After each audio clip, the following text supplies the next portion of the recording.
All right, everybody. Sorry for running so late today. I got a little bit of a late start. Let me get my music stopped. All right. All right. Hopefully everybody can hear me. Hello, hello. Good evening, everybody. Got a little bit of a late start today. Hopefully you can forgive me. Got a little bit extra going on here, but nothing bad. Nothing bad, at least. Grabbing my my seltzer here, 1 second, and I will just about to get us started. Hopefully everybody's had a great week, great evening. I saw some of you folks on Saturday. I think we had a good show. But yeah, let's get you welcomed in here. 1 second, let me put, whoops.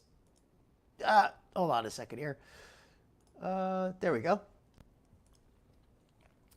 Icy847, yes, absolutely. Hope you have a wonderful evening, Icy. Good, always a pleasure to see you. Hope you enjoy the replay. Sherry C333, welcome in, Nutty. Okay, let's use Olga. Good to see you. Yes, and everybody, please leave a like and be sure to click that sub button if you'd like to see more of this content. Hopefully, I'll be on time next time, right? Welcome in, Purple Lilacs. Not a problem at all. Yeah, running just a little bit late today. Hopefully not too bad. Welcome in, Seafood Pie. Welcome in, Rose Thorn Reacts. Welcome in, Capricorn NJ. Nancy, good evening. Good evening, Spooky Muse. Good evening, Yellow Moon. Good evening, Jamie Carpenter.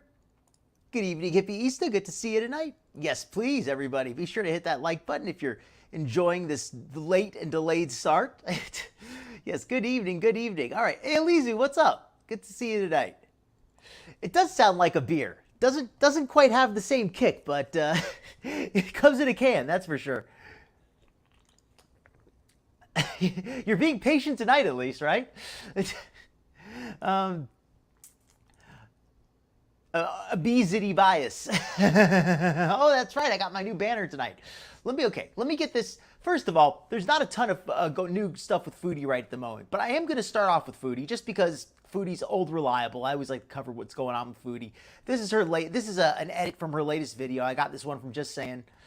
She has a wonderful channel. But tonight I have some really interesting content after we get started. We'll get into it. I have a video from a fat activist, or I guess they'd be a fat activist, fat acceptance activist. They are an internationally known speaker. They speak at conferences, they speak at TEDx conferences, and apparently they're going to teach us all the ways that we have anti-obesity bias. And I watched a little bit of it. It is hilarious. It is absolutely hilarious. I think you're going to love it. Okay, but let's start off with a little bit of Foodie. Oh, reliable, right? Oh, and just to catch anybody up who's not aware, Foodie is still in Thailand. Salah is nowhere to be seen. And I got this edit from Just Saying. Let me put her link in the chat.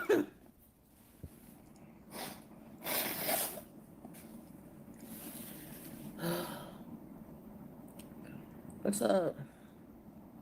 So apparently Foodie is feeling ill. Does anybody know what's really going on? Is she really that sick, or is this still her tonsillitis acting up? Welcome in, Wooly. Oh, welcome in, Gigi. I love your little cat with the beret. It's so cute. But yes, is Foodie, does anybody think this is possibly Foodie's tonsillitis that never really went away fully? Because my theory on that, humor me on this, is that Foodie's tonsillitis never really went away. She's been taking antibiotics over the counter in Thailand, so it's mostly in remission, but she's still feeling some symptoms. That's my theory. Am I right? Am I wrong? Oh. Seasons don't fear me. Scapegoat Marie. Hello. Elisa's in agreement? Yeah, I think I'm sick. Evening Steady C? I don't know what the heck it was like last night? I don't know. I don't even keep track of time. So. No, I have not been crying. Yeah, Foodie, I'm not surprised that Foodie's gotten sick so quickly. She just she does not wash her hands, Gigi. I don't know. I Agreed. just all of a sudden remember I had that sore throat and then that went away, and then not long after now. It's I just felt sick Oh, and by the way, the upcoming later tonight, we're going to have the segment on, and I also wanted to cover NaL a little bit, but I couldn't really find a lot of content from her. I tried looking on Instagram. I was not able to find her account.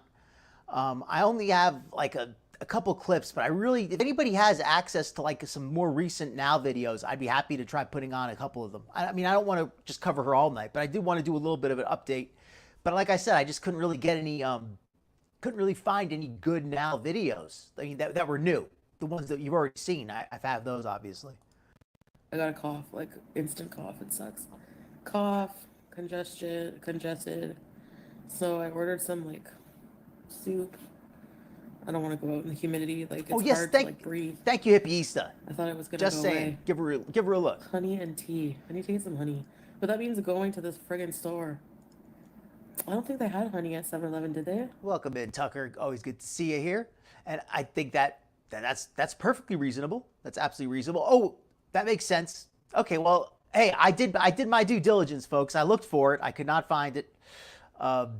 Okay, that's why she got, of all the stuff she did, that's what got her knocked off. And not that that's okay, but I'm just surprised the other stuff didn't get her knocked off first. But, you know, hey, sooner or later it was bound to happen, right? Okay.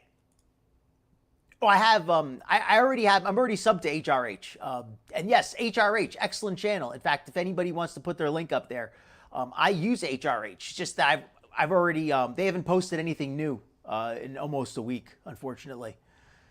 Yeah, there just hasn't been anything new up on there. But thank you for the link, Gigi. That is a good channel to check out. Oh, yes, welcome in, Hannibal. Happy hump day. Please activate that like button if you enjoy the show at least, right? Be sure to check out the House of Hannibal as well. He has a fantastic channel. Gives much better coverage of Cobes and NaL than I do, in my opinion. So be sure to check him out, but also for plenty of other things as well. He has a great panel on there some nights. Okay.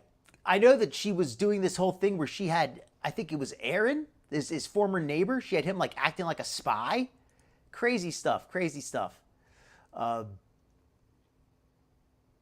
Oh, you think that's what Foodie has? Maybe. I mean, it could be. I know that she's been exposed to a lot of germs and stuff, so who's to say?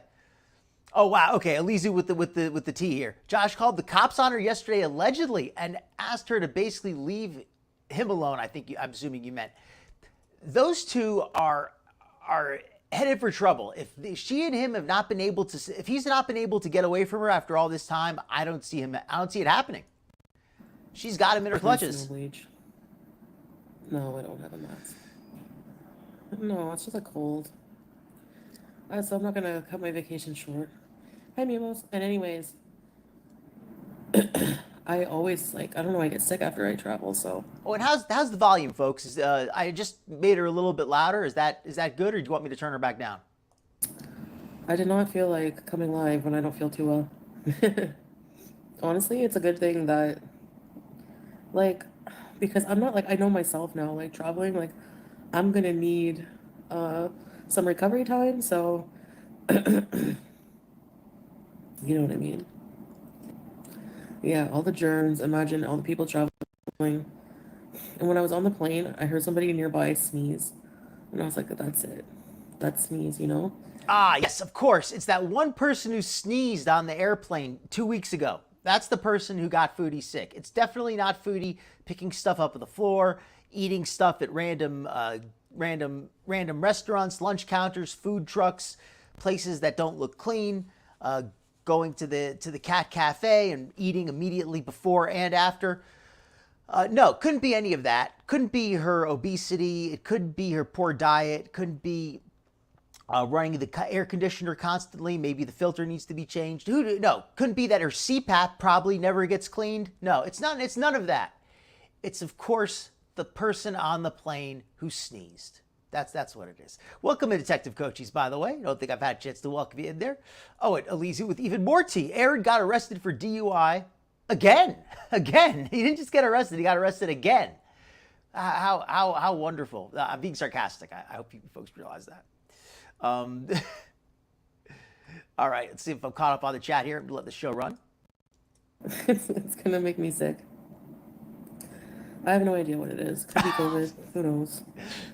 Thanks. Well, if it makes you feel better, I don't really have much to cover for her tonight because I just couldn't find any new content. Everything, her Facebook and Instagram apparently both been deleted. I couldn't find her Facebook. I mean, excuse me, her Instagram. So yeah, you're gonna get a night free of naked and laughing. It's gonna be clothed and serious. No naked and laughing tonight. Clothed and serious. I know, Dawn. I sound terrible. That's why I'm like, I'll just go live. Welcome in, Grab Apples. Good to see you. I know you guys worry about me, so here I am. I don't really care if I have COVID. It's so common now. It's like a cold. You know, no matter what, I'm sick. Salah is good. Agreed. It's like, agreed. He'll probably get up soon. I don't know if anybody was here last week, or I think it was Saturday. I've been trying to do the extra streams sometimes.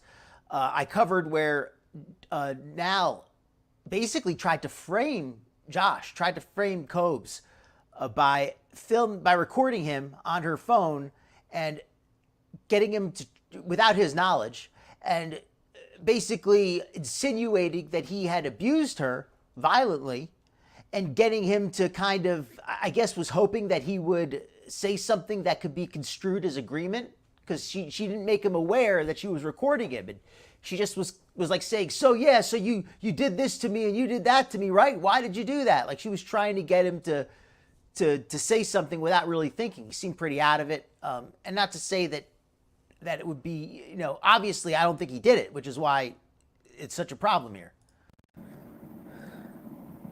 Yeah, I have my inhaler. My Symbicort, I already took it. I'll be okay. Just Agreed, Nutty. Out there running around. You know? Welcome in, Nutty. Oh, she still has her Facebook I don't up. think Nikocado has binge eating disorder. So apparently NaL still has some contact with social media. This is okay. I've got a question here, and I've tried to follow the NaL and Cobes thing, and you folks in chat seem to have a little bit more knowledge on what's going on than I do. Is she still in Wyoming? Is she still up there? And when she was there, she was there for like a week or something, and now she's gone. Is she still there? It's been very hard to figure out what's going on, at least for me. I've been trying to keep up, but I have not been. I've just been getting everything like second and third hand. Just because he overeats for the camera doesn't mean he has binge eating disorder. I'm so happy that he did that, but like, why? All right, now this is something I would like to get a reason. I guess it's a complex question, so I don't really know if it's good for a poll. But I guess Foodie, I really dislike Foodie, but as far as who's like a more toxic, dangerous person, I think NaL is more crazy. She's more violent. She's more manipulative. I think NaL is the more dangerous of the two. Foodie is obviously very dislikable, but NaL is like the more aggressively dangerous of the two, in my opinion. Like Foodie is unpleasant, but I wouldn't like worry about her trying to kill me. Do you know what I'm saying? Like I wouldn't go to sleep if NaL was anywhere, you know, in the house. What's the social experiment? Like that he lost weight? Like, what's the social? I don't know. I'll just try to stay in.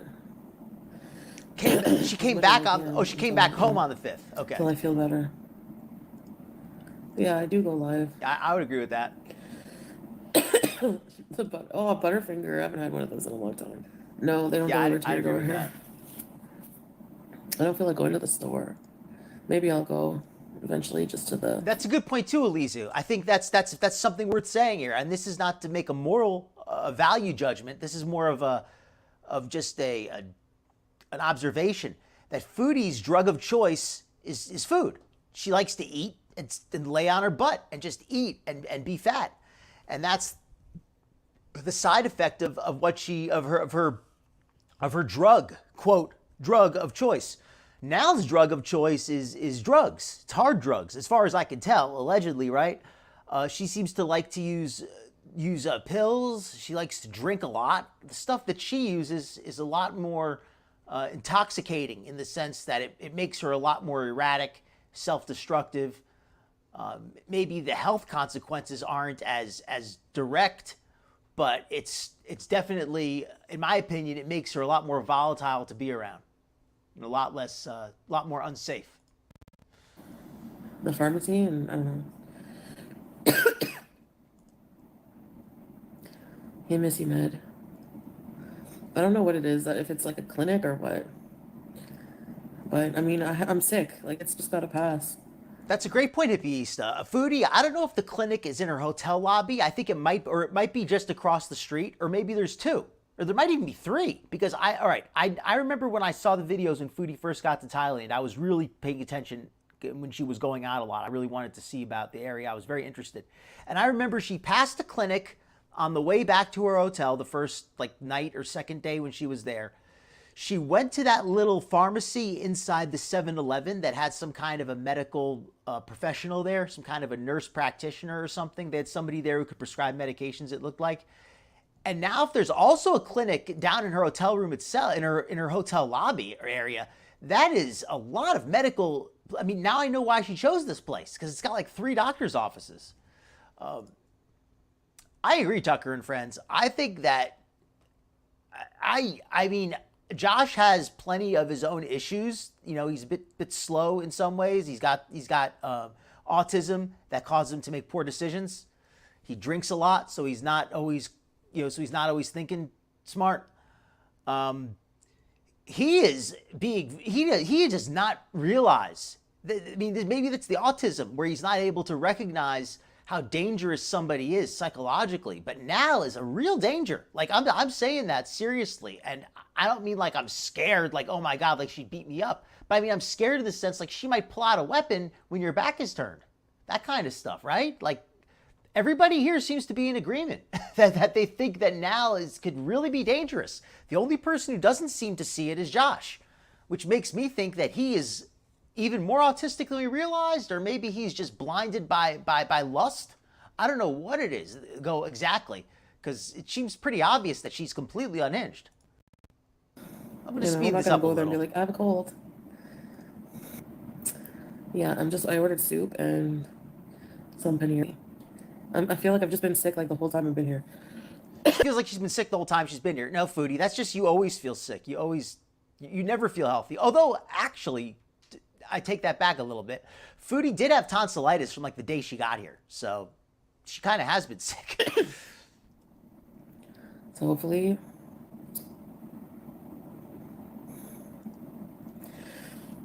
Oh, Jamie, are you talking about the Nico Cotto? I have not really looked into that. I know I probably should. It's on brand. But I've just never really followed Nico Cotto. I've never had a problem with the guy, but I've never really been interested in him either. Just kind of always been I've never really followed mukbangers in general. So, I mean, the mukbang aspect. Like, I follow mukbangers because I think some of them are interesting people, but I don't follow them because of the mukbanging. I hope that clears that up. So, yeah, I'm not really sure what that is with the whole social experiment thing. I'm happy that he lost the weight, but I'm not really sure what the context beyond that is. Hopefully I get at least like a good week solid of feeling good. That's a good way to describe it. I never did watch the Nico Cotto video. I keep forgetting about it. I'm not subscribed to Nico Cotto Avocado, number one, so. Oh, you think Foodie or NaL or both? Because I mean, I think you could say that about either one. Oh, and I have a funny video with ALR. I know I don't normally cover ALR, but I have a video edit. I've got the channel. I don't want to misquote which channel it's from because there's a few of them I watch. But she's, I'll give the link to it when I post the vid. It is just like her funniest moments of being too fat and like not being able to fit on rides and that kind of stuff. So it sounds like it should be really funny. But I don't know if we'll have time for it, but I want to try to run that. You know, I think so, SB. More comforts, you know?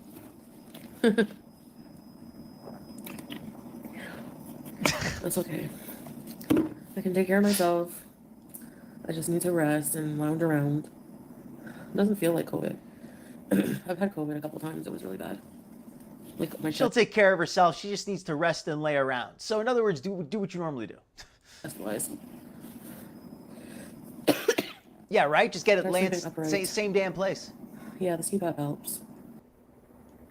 The CPAP helps. Does the CPAP really help? Because like the CPAP might help her breathe better in the moment, But I know people who have them, and they've explained to me that you have to keep them clean.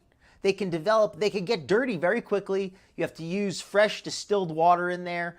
It can cause bacteria can build up in there. There's a lot of maintenance that needs to be done to get the proper effect from it. And I don't think Foodie is doing any of that. So if anything, the CPAP could be causing her illness to get worse if it's not adequately sterilized.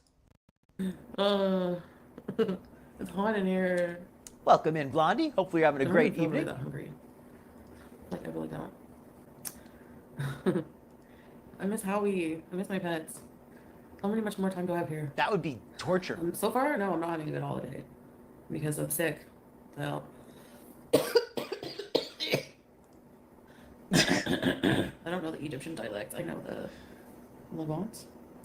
But yes, Salah, please, anybody in the chat, if you're enjoying this show, please click that like button. And let me also say a thank you to all of the lurkers, all of the chatters, anybody watching the replay, all the commenters. You're all very much appreciated. Thank you so much for sharing your time with me. And please like and subscribe. Here is Foodie leaving her room to go get some food because remember when she was living in Kuwait, she couldn't even walk to the kitchen to get a napkin for herself. But now she has no problem going downstairs to get food delivered regularly. I mean, of course she has to eat though, right? What do you want her to do? You want her to starve?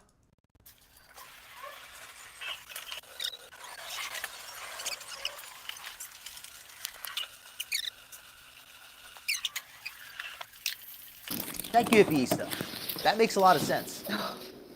I believe that she probably is on antibiotics, and that's how she's able to deal with her tonsillitis.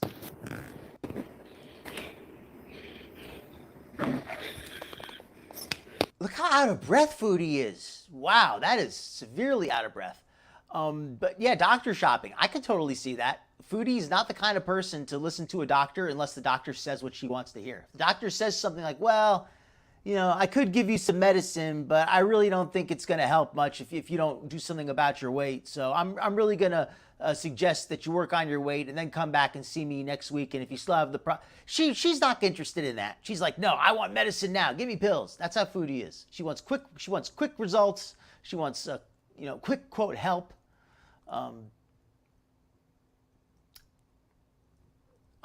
That's an interesting point. Oh, welcome in, Susie Q. Hopefully you're having a wonderful evening. Foodie is the bacteria. Foodie is the germ. We are the cure. I'm not yellow.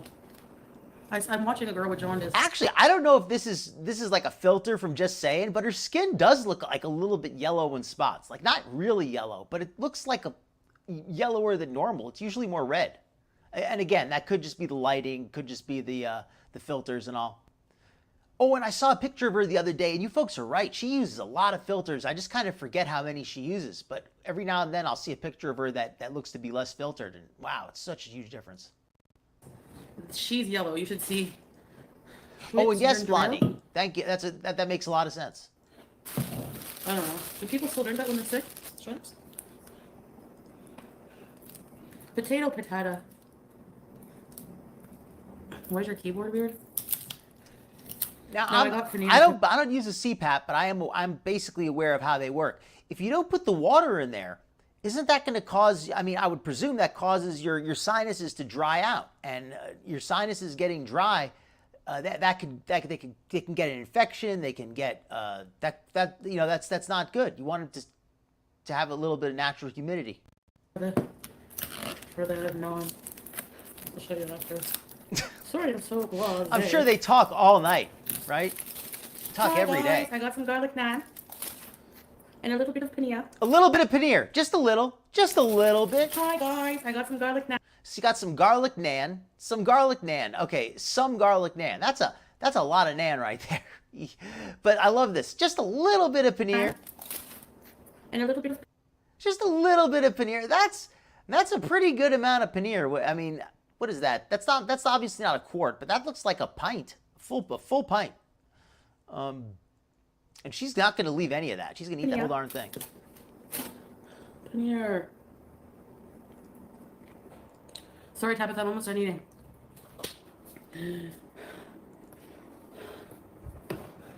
Look at that breathing.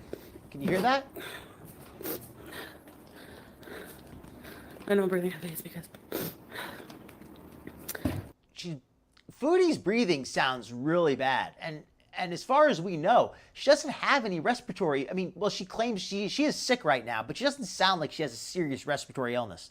It doesn't, her nose is not heavily clogged, her sinuses are not heavily clogged.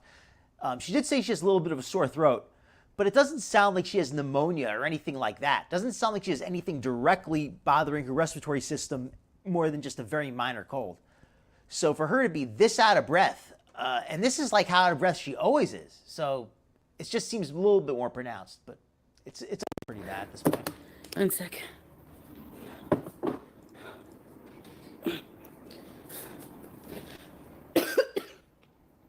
Yeah.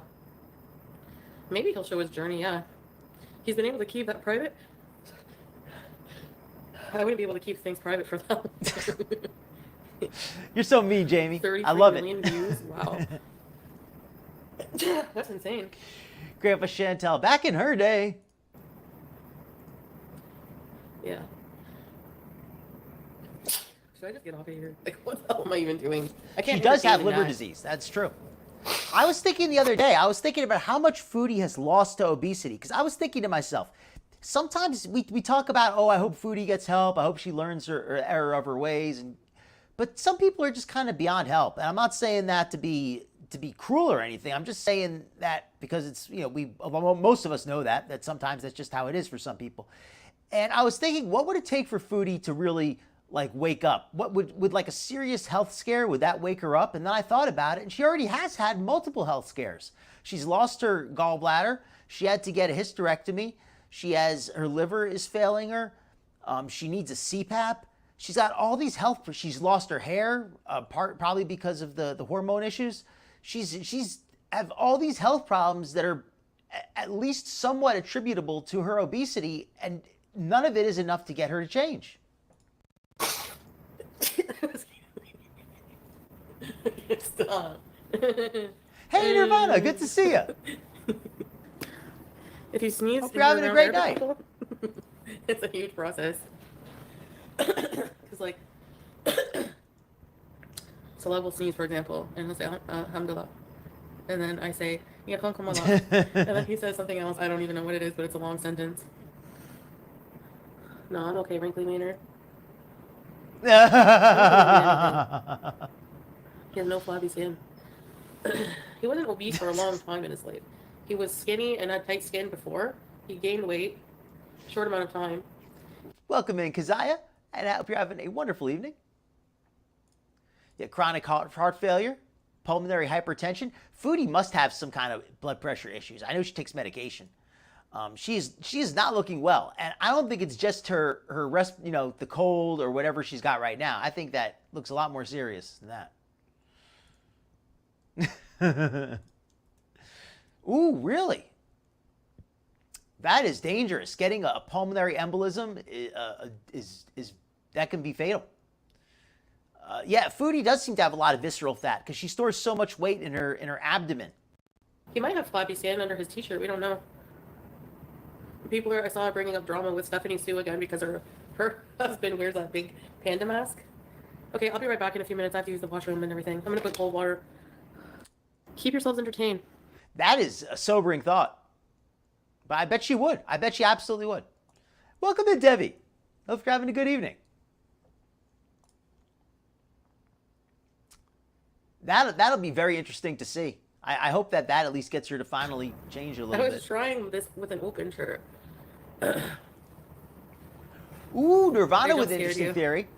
I like that. I like that theory. I do think she is a little bit sick because she did show the tonsillitis before she got there, but I could very much see her in making herself claiming to be sicker than she is as an excuse to just sit around the room. Because Foodie does not want to go traveling. She does not want to walk around the hotel. She does not want to film vlogs. She did it the first couple of days because she wanted to go find where they sold weed.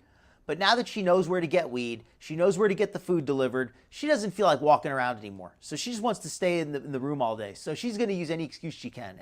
And yeah, that makes sense. Oh, welcome in, Boogie. Hopefully you're having a good evening there.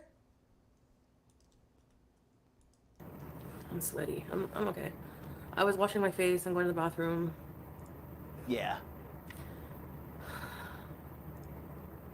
Oh, wow. And what were you guys talking about? Nikocado? Babe! Foodie does look ill. I was just bummed out because I miss you so much. Scary thought. I miss you. Should I put makeup on? This is a I'm sick expression. I'm pretty sick, babe. Again.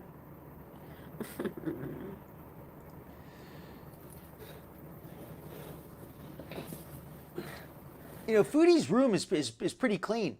But then I remembered that they said that they bust in after 2 days to clean if she doesn't let them. She said that that's what happened. She said that she put up the thing, do not disturb, and they just, after 2 days, they just came in anyway. Cleaned it up.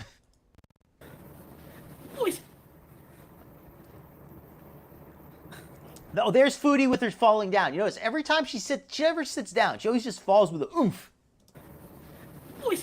Oomph. I'm stealing. Look at my leftover eye makeup. I don't know. What the fuck? I probably mentioned it, like I feel like I'm coming down with something, but not like, you know what I mean? And Foodie's has not been really doing a good job with her keeping her skin clean. And like she just said, she's leaving her makeup on. And that's just not a good idea in that kind of heat. So I probably didn't think much of it. And then now I'm worse sick.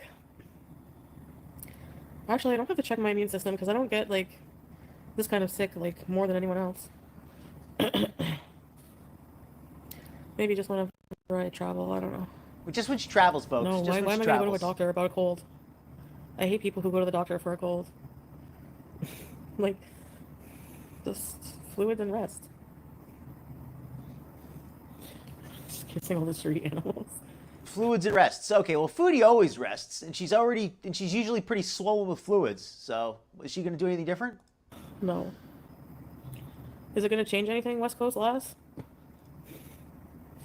You don't have to quarantine anymore if you have COVID.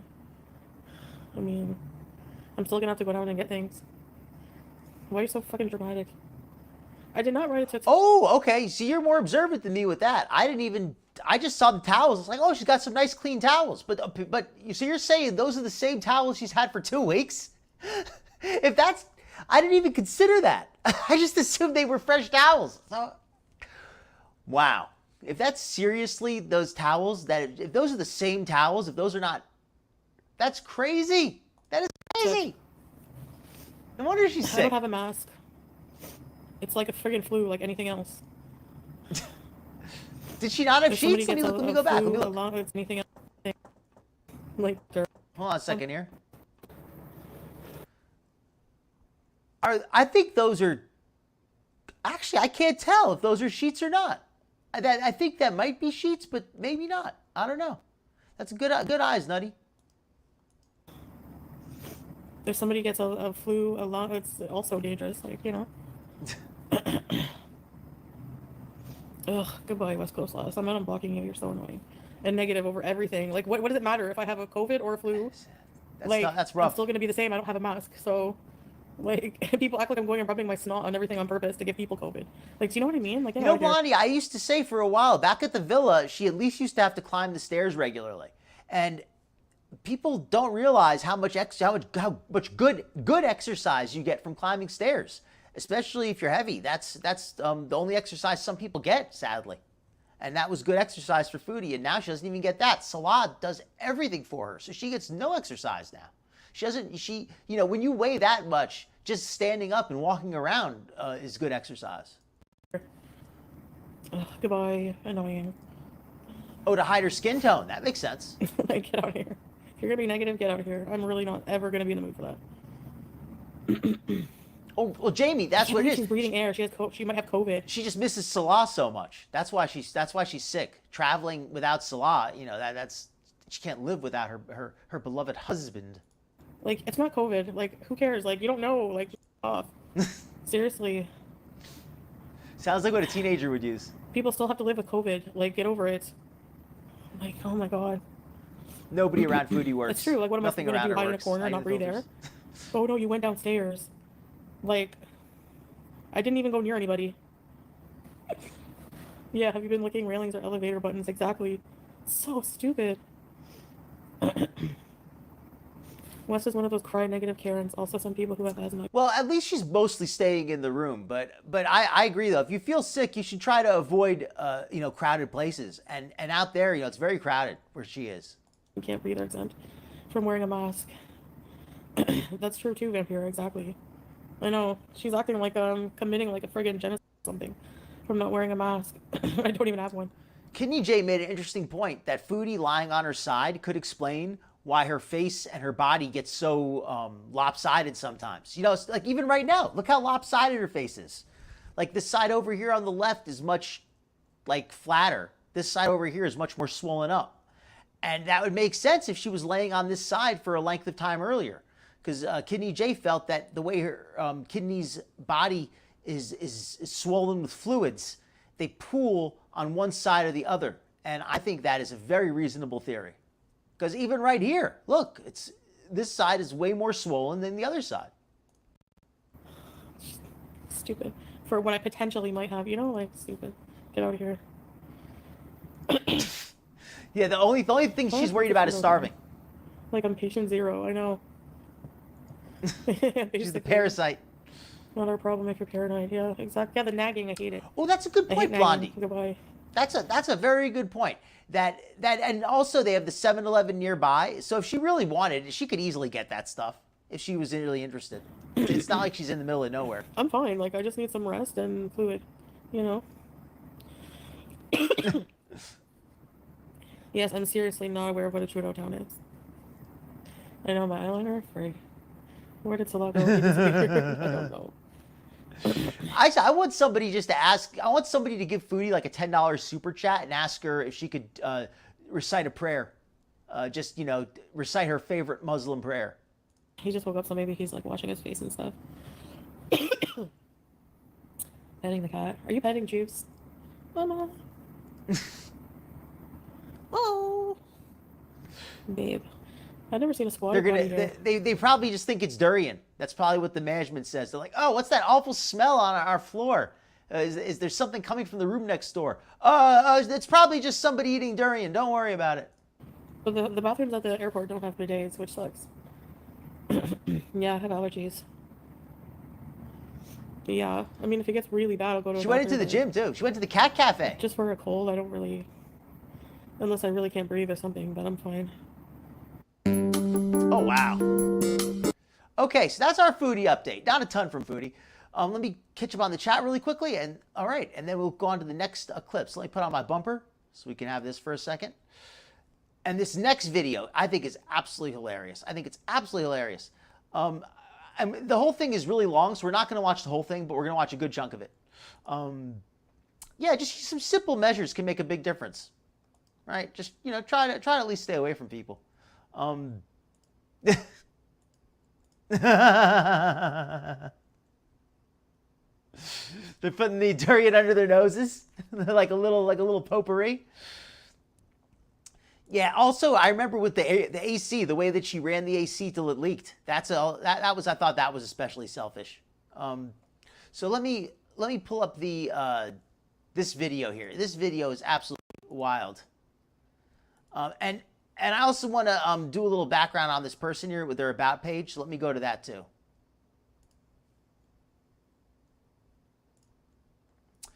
This person, Vinny Wellsby, is a world-leading expert on dismantling anti-fat bias and diet culture, dismantling it. They are a TEDx speaker and best-selling author. So even though they have less views on their videos than I do, they are apparently an internationally renowned speaker and best-selling author. So keep that in mind. I originally was like, oh, I don't want to pick on this person, this lady here. She's got, she doesn't really have a lot of viewers. Maybe people don't really know who she is. I don't want to, I mean, you get what I'm saying, right? I wanted to, all right. So here, let's put on the video here. I'm starting it a few minutes in because the first 2 minutes are just her kind of giving an introduction. Yeah. if you're doing any of the things or not doing these things, it doesn't mean that you're superior, inferior, or whatever. It's just stuff that I've noticed common themes when talking to folks. And so she's going to give us a list of 20 ways to tell us if we have anti-obesity bias. Do you have anti-obesity bias? You probably do. You probably do. But spoiler, anti-obesity bias, you're going to find out, might save your life. Apparently, anti-obesity bias is pretty much anything that could be construed as believing in health or nutrition or anything like that. So let's let her explain it. She's about to explain in just a moment. I had a little insight this morning. I've made a new friend. I love the West End community. Oh, and I said, no, just go. Comment that I'm not going to not question. You know, I won't just be like, someone says, oh, sugar. All right, I'm sorry. If you are doing the unlearning of this stuff, it doesn't mean that you are never going to have a bad body image day, because guess what? All right, here we go. Sorry. I should have picked it. Learning, anti-fat bias, and diet culture. So number one, you want to have a relationship with. Okay, here we go. Sorry for that long intro. Anyway, blah, blah, blah, blah, but let's talk about these signs that you're unlearning anti-fat bias and diet culture. So number one, I'm going to do a little listicle. Number one. So signs that you're unlearning anti-fat bias and diet culture. Number one, if you have a bad body image day, you don't make it about your body, rather systemic issues. There you go. If you have a bad body image day, don't make it about your body, make it about systemic issues. So in other words, if you ever think for any moment that maybe your body isn't as what you would like it to look like, or maybe you're unhealthy, do not take any responsibility. It's not your fault. It is society's fault. And she's going to explain now how it's actually society's fault. It's not your fault at all. So if you are doing the unlearning of this stuff, it doesn't mean that you are never going to have a bad body image day, because guess what? You have a human brain in that noggin of yours. And so you are going to be affected by things from time to time. It's not going to be a, everyday thing. Oh my God, I feel terrible. But it will happen, like today with me having this gender dysphoria. I'm kind of don't feel as, fabulous or fierce or whatever as normal, and so I am not this moment being like there's something wrong with me. And if I was thinking, oh, I feel too big today, it would be more like, okay, well, there's something that's triggered me, and this is not about me, this is systemic issues, right? There you go. So if she feels big, it's not that she's big, although I don't know how big she actually is. Maybe she's not that big, I don't know. But apparently it's actually systemic issues that are the problem, and she needs to be angry at other people. Let's hear it. This is all of this all this bigotry that I've soaked into my brain, and I'm making it about me when really it's nothing to do with me. What can I do to find comfort? What can I do to self-soothe? That type of thing. So number one, if you have a bad body image day, you don't make it about your body, rather systemic issues. Okay, so that's the first one. If you ever feel bad about your body, it is not don't feel bad. It is society's fault. Two, you're off the diet land swing of restrict and binge. Okay, so when she said this one, I said she's against restricting and binging. You know what? I could agree with that one. I think that's actually a good one. You don't want to restrict and binge, right? Let's let her explain it, because I completely misunderstood her. So that diet land swing, which is pulling back into restrict, which is I mustn't eat that, I shouldn't eat that, I'm being bad, and I'm not going to eat that, and then you can't hold the swing up forever, and the higher you do pull the swing up into the restricting, then the bigger it's going to go into the binging. And there's nothing wrong with binging. It's a natural there you go. So restricting and binging is bad, but that's not because binging is bad. Binging is fine. Restricting is bad. Binging is fine. There. Okay, so glad we've resolved that. You got to get off that diet, that swingy diet roller coaster where you diet and then you binge. Skip the diet. Just go straight to the binge. Response to restriction, but you manage to get off that. Or if you are on it still, it's like a little, it's a small swing. It's a little, are they swinging? Yeah. Yeah, a little bit. Maybe something bad's happened and you pull back into restrict a little bit, but generally you're not being like, whoa, swinging high and swinging low on the Dietland swing. Number 3, if you engage in movement, you do so for reasons outside of manipulating your body size or because you feel shame for eating. So if you exercise, it should never be because you want to burn calories. That's bad. If you exercise to burn calories, you are loaded up with anti-fat bias. And that's probably what's really weighing you down. A lot more than the food that you eat. If you decide to move your body, and if you don't move your body, you're not like, oh, I am a terrible human. But if you do decide to, you do it because it feels good, it's fun, it's great for your mental health. I think she's on that track. For some people, moving is awful, but they're doing it because they might need to manage some type of condition. So it's not always that you're like, oh my God, I love moving my body, but you're not doing it being like, okay, well, if I work out and I burn X amount of calories and I'm going to lose X amount of weight, or I ate food this weekend and so I need to. That's bad. If you try to exercise because you feel like you ate a lot, that's bad. Don't do that. Go to the workout house and work off this food. That's a good name for a gym, isn't it? Workout house. I bet you that's already been taken. That's a good one. Oh, yes. And by the way, let me say something. Here's something else thought. If restricting leads to binging, but binging is a good thing, then wouldn't restricting be a good thing? Right? Right? Gotcha there, Vinny. Number 4. You feel relaxed around food most of the time and have reduced the number of disordered eating behaviors or have none at all. I swear to baby Jesus, the amount of people who... Okay, this one sounds good. Reduced disordered eating behaviors. Yeah, I'm totally with that. I am against disordered eating. But let's see how she manages to... Is it possible I might agree on this one? Let's hear her say the rest. It's so normalized. Disordered eating is so normalized in our culture that we can't even see it. I mean, you know what? Disordered eating is a problem. I'm not, I mean, let's hear what she means, though. I want to hear what she means by disordered eating. Let's hear what she means. And so you've recognized, okay, saying, ooh, I mustn't, or feeling guilty for eating, or doing fasts or intermittent fasting or juice cleanses or detox teas or anything that we mentioned in the last episode, you're not doing that as much or you're not doing it at all. So you stop any kind of intermittent fasting, you stop any kind of portion control, you stop any kind of nutrition-focused diet. And you just eat whatever that you want, whenever you want. That's how you get rid of disordered eating. Do you hear that? Disordered eating is having control over what you eat. If you control what you eat, your eating is disordered, according to her, apparently. Or if you feel the need to control what you eat. I should rephrase that. If you feel the need to control what you eat, you have very disordered eating, friend. Number 5. You use critical thinking skills when a new alarmist headline or news story is shared.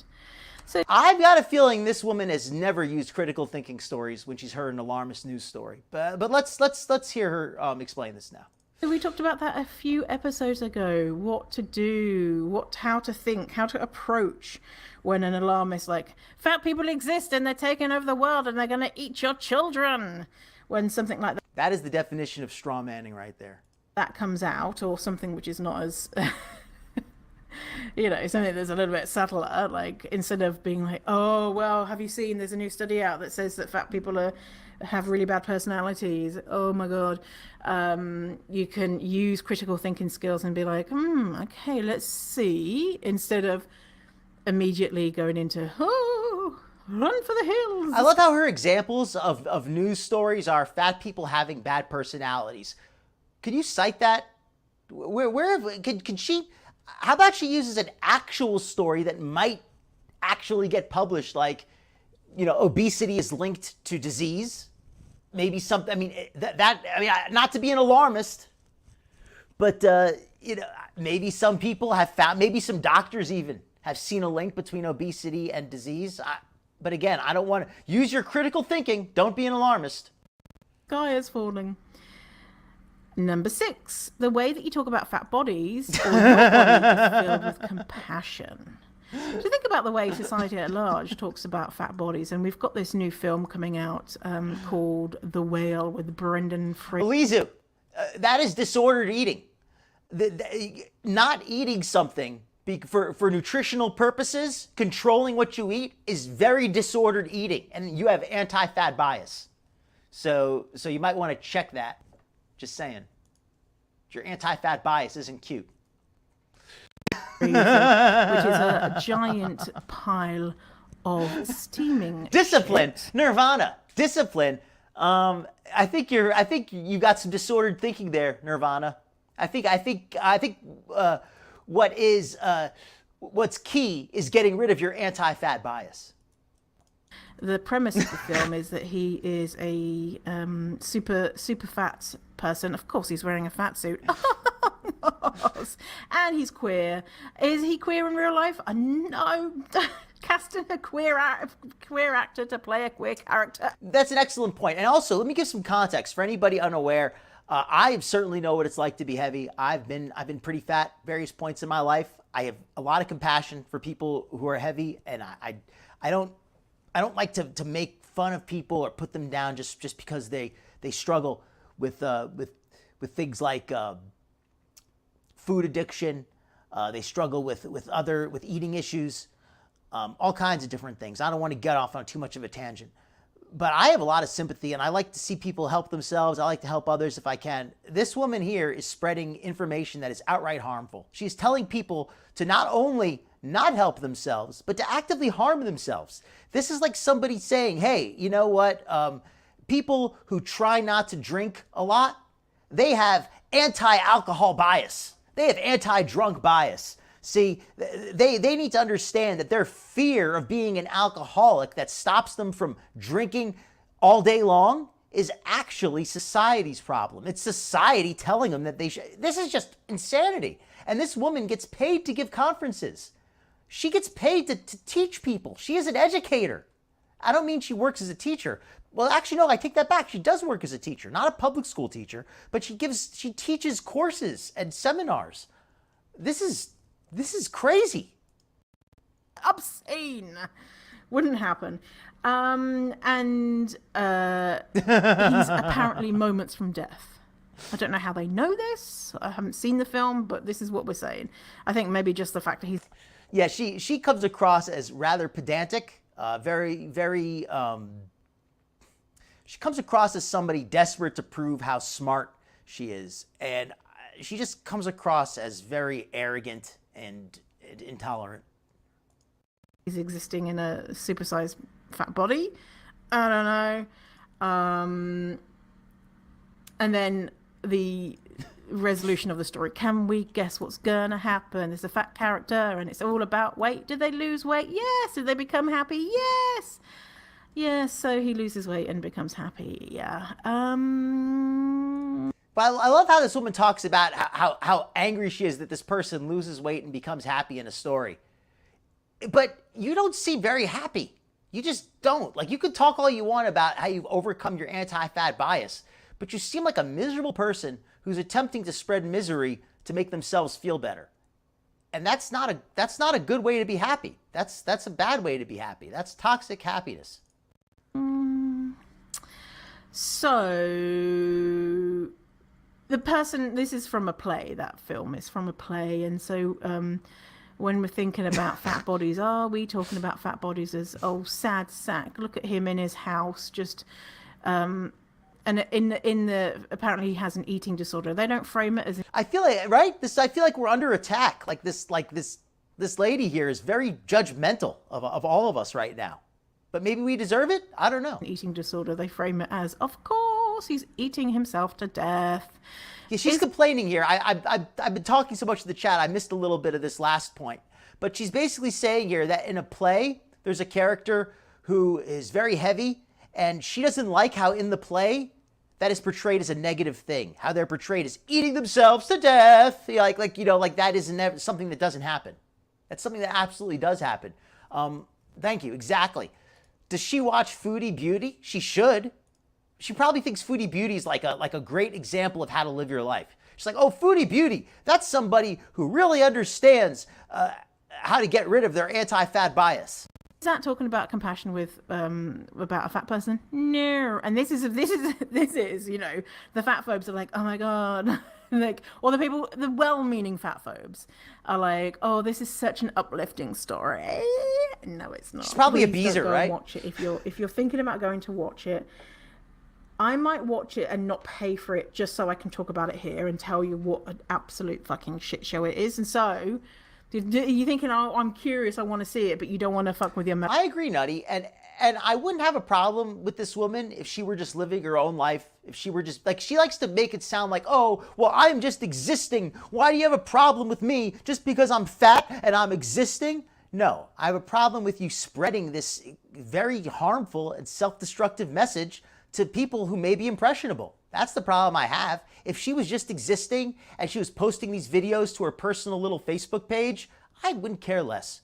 But she is getting paid to give conferences that I've got a feeling people are required to attend as part of their job. She talks about how she talks to people in a professional capacity about this stuff. So somebody somewhere is being forced to attend these conferences, because I don't believe anybody is willingly attending them. Mental health. Don't worry, I'll fuck with my mental health. So I can tell you not to go see it. And I've not seen it, but I'm already kind of, you know, I don't think it's out yet. Anyway, whatever. So are you talking about your body on... I agree, Susie. This woman is a much more eloquent version of Chantal. If Chantal was able to describe her lifestyle in a way that could make it sound good, if Chantal went to school for communications and was good at writing propaganda and writing press releases, she would sound just like this woman. This woman is basically justifying everything Chantal does. And all fat bodies with compassion. Number 7, you recognize all the wonderful benefits of being fat, and we talked about this. Yes, number 7 is you need to recognize all the wonderful benefits of being fat. And if you don't recognize those benefits, again, you've internalized that anti-fat bigotry. On another episode, the benefits of being fat, and they keep coming and coming. Other people pointing out benefits. They keep coming and coming. Realized, but I think we did a pretty good job of that. And I'm sure she's going to list some of them now. What are all the benefits of being fat? High blood pressure. Always having to buy new clothes. Is that a benefit? Of covering that. So if you want to know all of the benefits of being fat, go to that episode, because there's a lot of stuff. Or you can go to my Instagram and there's a nice little overview of the benefits, which were many. There's so many. Yes, there's so many of them that I talked about in that other show. Yeah, a lot of them. I'm trying to find it now. My tinternet tinternet.web.com has been a bit slow. Okay, let's scroll. Yeah, it's 28 benefits. It's absolutely unhinged. Let's give you a snippet. I'm going to tell you what number 9 is, because that's my lucky number. Benefit number 9. Let's hear this one. I've got a feeling this is going to be something that we can all agree on, right? Number 9, strong. Yes, we are. Number 9, you're strong, huh? Strong. 15, safety cushion. Reduce. That's just not true. When you're fat, you're not strong when you're fat. And if you are strong when you're fat, you know what you'd be even stronger? You'd be even stronger if you weren't so fat. Being strong when you're fat is despite your obesity, not because of it. A lot of people who are strong are fit and in good shape. And if you're talking about a power lifter, if you're talking about some guy, weighs 350 pounds, who lifts 700 pounds, that's a whole different set of problems. Go to my page. You want to talk about strong? Oh my God, I have the perfect. Go to my community tab, everybody. Click off the video for just 1 second. Go to my community tab. Actually, no, you don't have to go to my community tab. I'm going to share the tab. Hold on, watch this. Ilya Gollum, right here. Bigger by the day. road to 380 pounds. This guy just died at 36 years old. But a benefit to being fat is being strong, right? This guy here, does he look strong to you? He just died at 36 years old. His goal was to weigh 400 pounds. He wasn't even fat. He wasn't even fat. He was just too big. It's not even fatness that's dangerous. It's size that's dangerous. Once you get over a certain size, it's not safe. It's not healthy. And thinking that you're strong, you don't look strong to me, lady. You don't look strong to me. In fact, I'd be interested to know how much weight she can lift. And then if we calculate it compared to her, that's nothing. Strength is relative to body weight. It doesn't matter if you can lift 100 pounds if you weigh 500 pounds. It's relative to body weight. That's how you measure strength.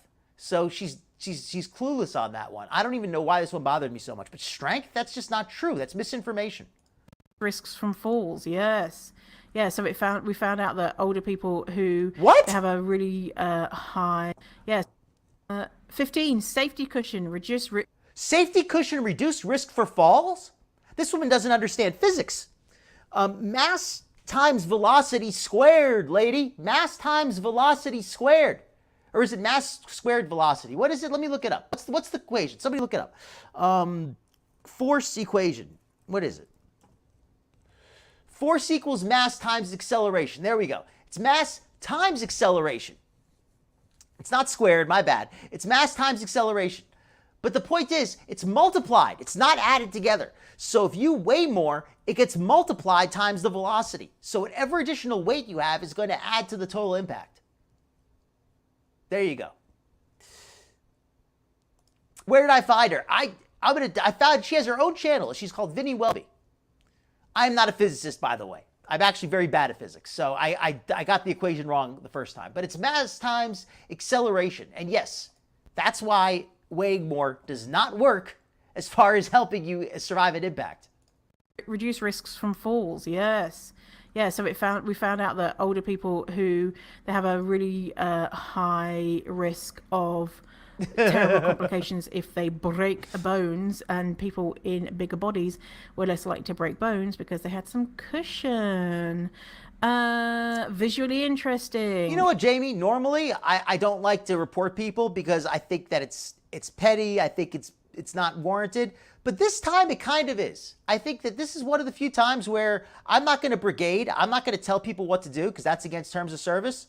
But if you believe something is misinformation, by all means, report it if that's what you believe. Like I said, I'm not going to tell anybody what to do, but do what you think is appropriate. Lower risk of cancers and many other conditions. Great to have sex with. Lower risk of cancers? What?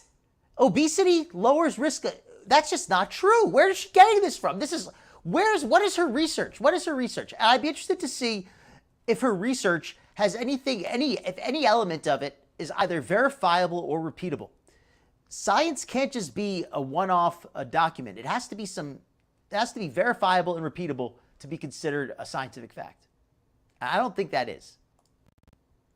Really cool counterculture, yeah. So amazing. Yeah, better, so you're able to better for sex, apparently. That, first of all, that is purely subjective. But even if maybe you do like the aesthetic of somebody larger, when you're bigger, you have less energy. And I'm not saying that everybody has to be thin or whatever, but I'm just saying that in general, if somebody's really big, they're going to have less energy. And look at Foodie. There's a reason she calls it starfishing. So recognize those and be that like, case is not yeah, true. fat people are amazing. Number 8, fighting your body is off the... Elizu, it sounds like what you work in is anti-fat bigotry. It sounds like you work in anti-fat bigotry, and that's what you sell for a living. Seriously, Elizu, this lady is full of crap. I don't know where she's getting any of this from, because I've never heard any of this crap in my life. Thank you, Yellow Moon. Where is she here? Where is she getting this from? Where is she getting this from? This is crazy talk. The table. Instead, you're drawn to fighting institutional, ideological, and interpersonal anti-fat bias. What's this one? Number 8, fighting your body is off the table. Instead, you're drawn to fighting institutional, ideological, and interpersonal anti-fat bias. So in other words, you've given up on ever trying to get healthy, and you've instead made it your mission to be as annoying, difficult, and factually incorrect as possible. So you've stopped the war with your body, and now you're like, I was at war with the wrong person. Actually, like I said, if somebody likes a big frame, that's one thing. That's very different. And also, let me just reiterate here: I don't have anything against anybody being fat or overweight, or even if you're very fat, it is what it is. But let's not spread lies. Let's not spread misinformation, because that's harmful. That's harmful. What you're doing here, lady. You're discouraging people from health. You're encouraging illness. You're encouraging disordered thinking, and I don't know. Everything about this lady really upsets me. I feel like she's just intentionally spreading lies for her own sick agenda. I mean, it's crazy. It's crazy that she believes so strongly in spreading obesity like it's something good. To continue to fight all of these systemic issues that made me feel like my body was wrong. Number 9, you call out fat phobia. Yellow Moon, I would love for you to leave a comment on this lady's video.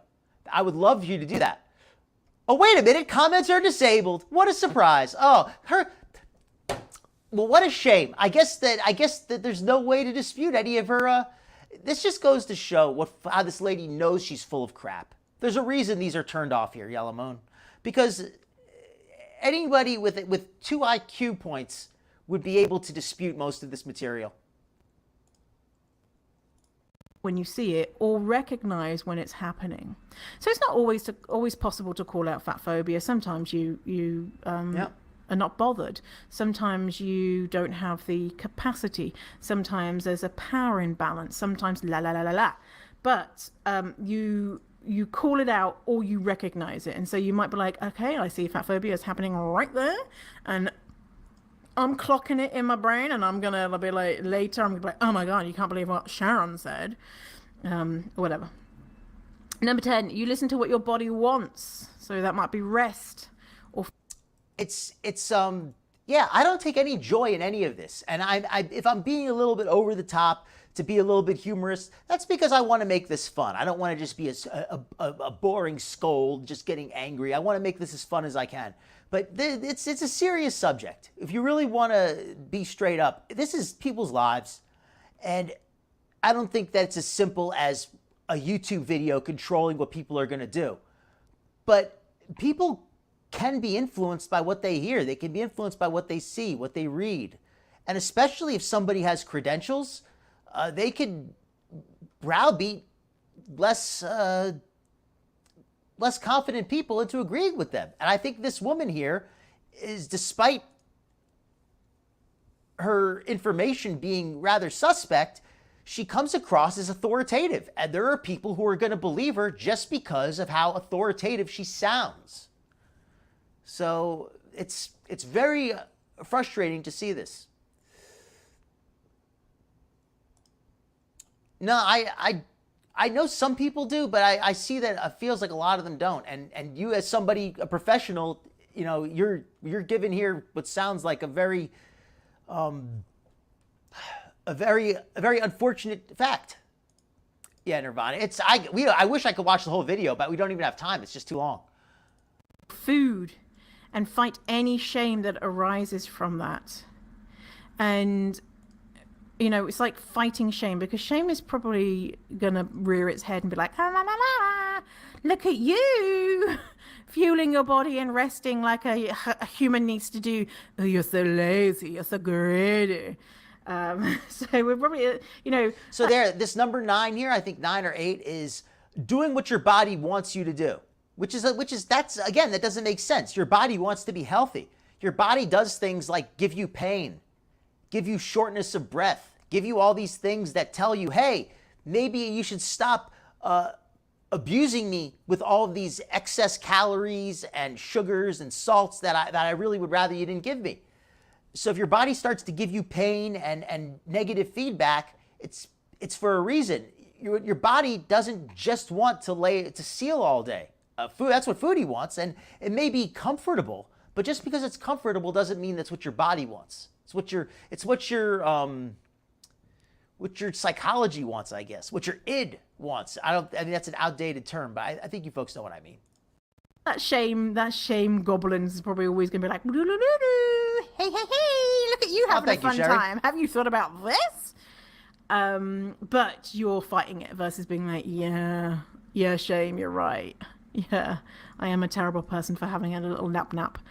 Oh, nice little nap. I hope not. Number 11, you're hungry for diverse media and understand how limited representation of bodies is harmful. Right? So you're hungry for, quote, diverse media and understand how limited representation of bodies is harmful. In other words, you can't ever watch anything without complaining. You can't just watch a show and say, oh, well, they've got different people on. I guess this show is for, one group of people or a different group. Maybe this show isn't for me. Maybe it's for somebody else. I mean, not everything is for everybody, right? But no, it instead means that you need to demand that everything you see has some really fat and unhealthy people in there, even if it makes no sense. Got hungry eyes. Do you remember that song? Hungry eyes. Or ears or brain or whatever. Great point, Susie. When you see all of this media that is the normal stuff that we are that's sad, are normally Lisa. Presented with, for you it feels like a bit boring. Like you'll see a show, you're like, holy shit, why is everyone thin and white and 22 years old? Or you'll go and search it out. And you'll know that how it's harmful for society to be only seeing these bodies, and how potentially. Where is this place where everybody is thin and white on TV? Is this anything that's been made in the last 5-10 years? Because, I mean, I don't know. That's a separate issue. But if she wants to start arguing about what people are shown on TV or not. But this just seems to me like this. I think she ran out of reasons in the beginning, and now she's just looking for stuff. Actually, it's harmful for you. I know it is harmful for me.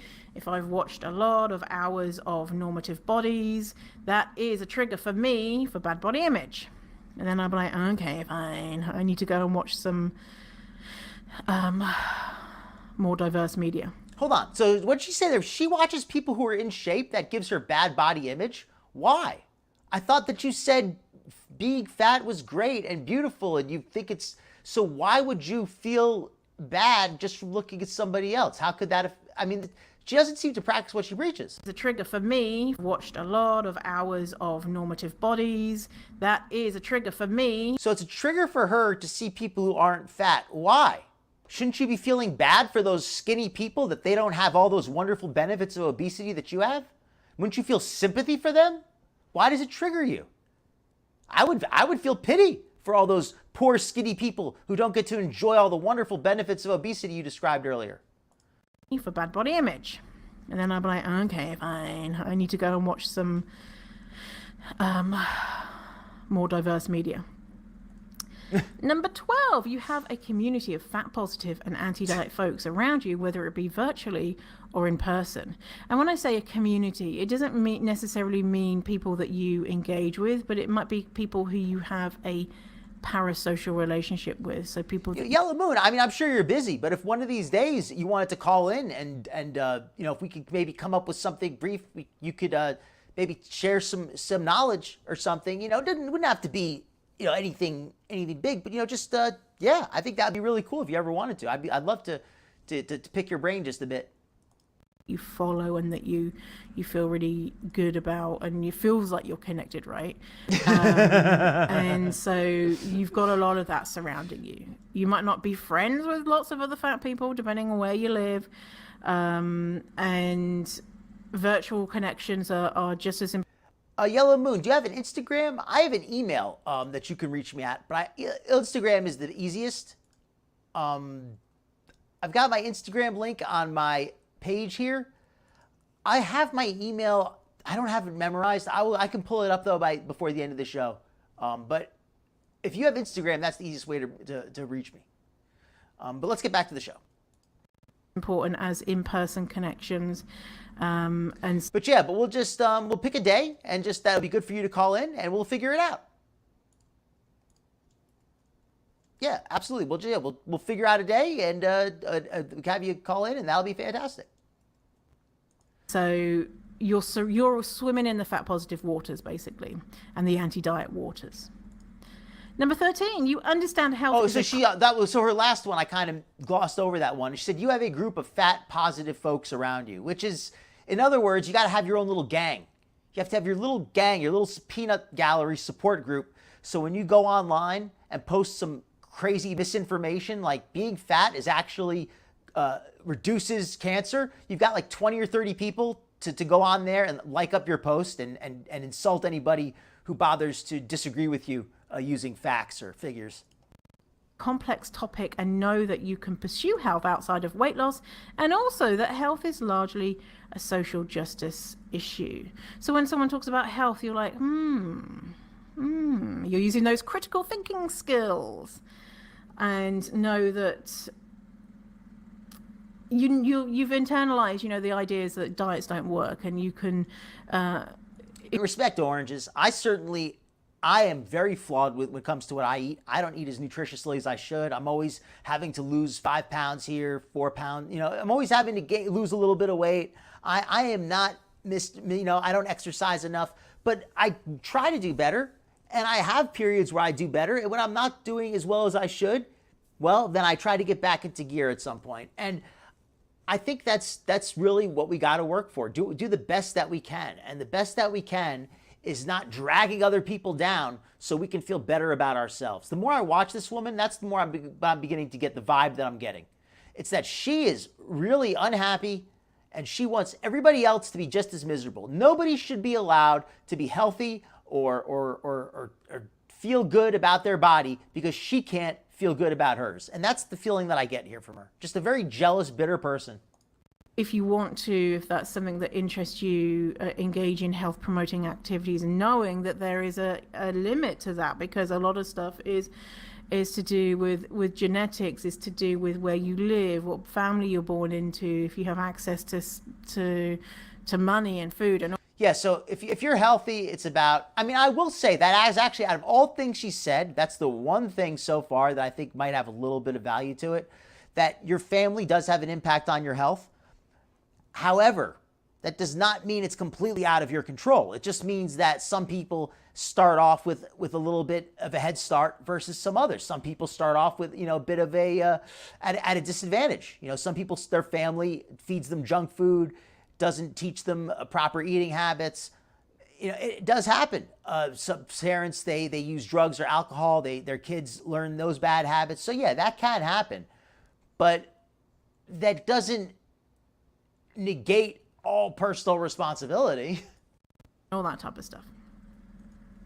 Number 14, people know not to talk shit about fatness or praise dieting in front of you, as ending body bigotry is a core value of yours.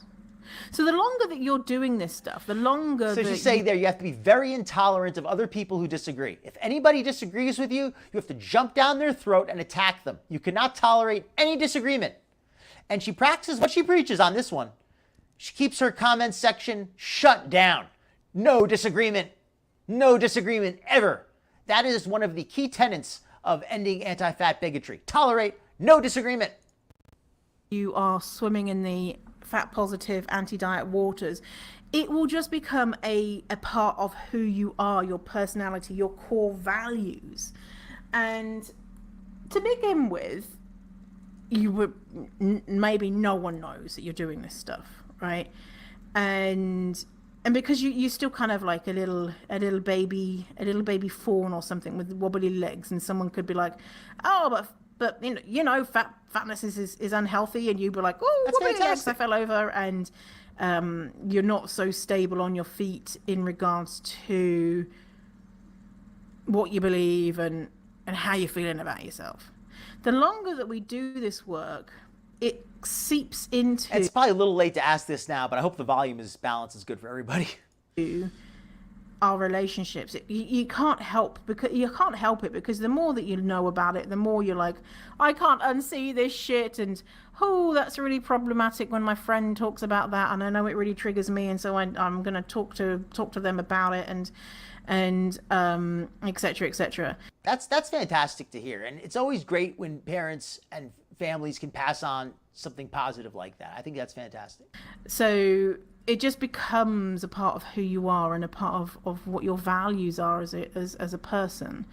And body bigotry is something that is a value that you're committed to not perpetuating.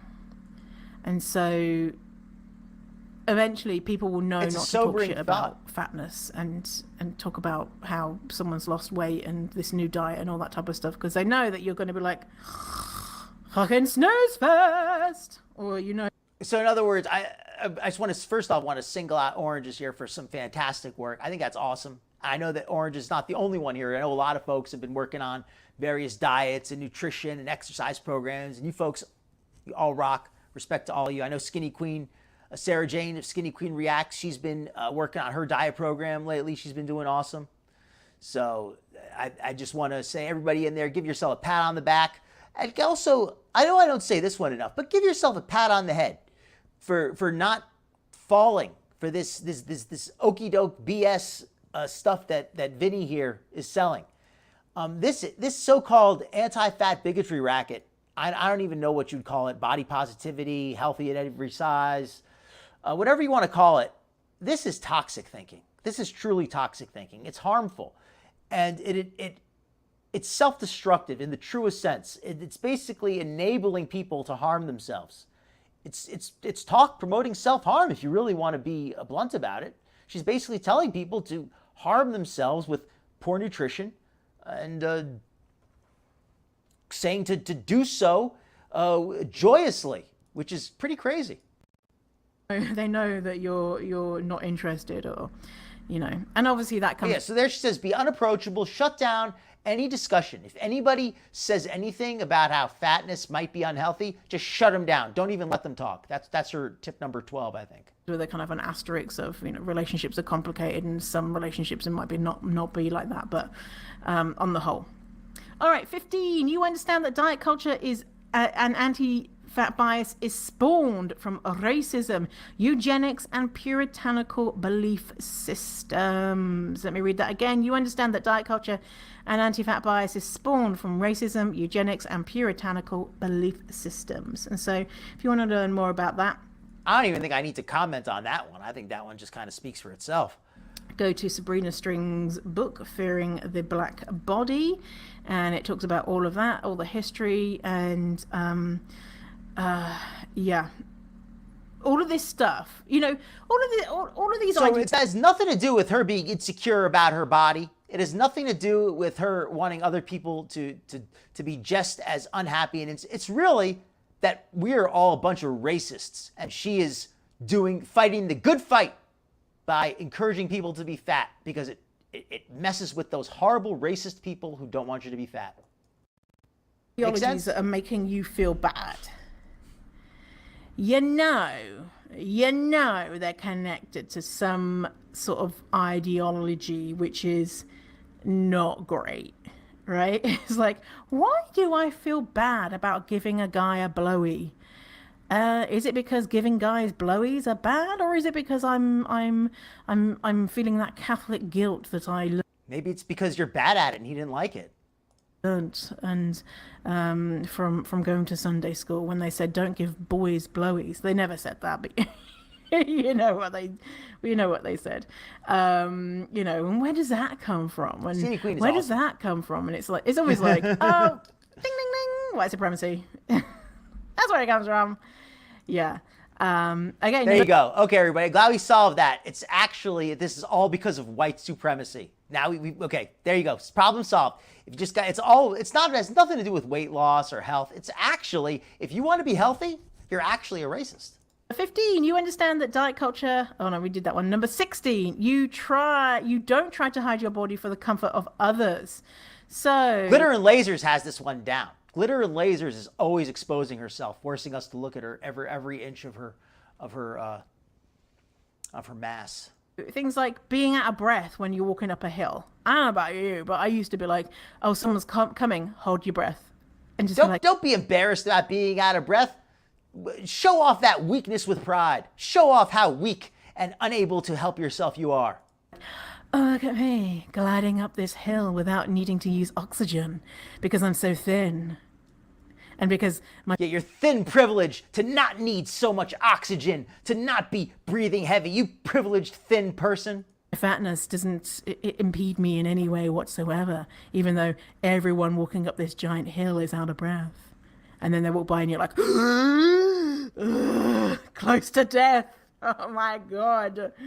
So you breathe. You don't know how to try and hide yourself. You take up space. You wear what you want. You're in the photo. You know. I think you hit that one, Elisa. I think that's and what this it is shades of grey too. You know, sometimes it's not safe to do those things, but you don't see your body as an inherently negative thing that needs to be hidden, right?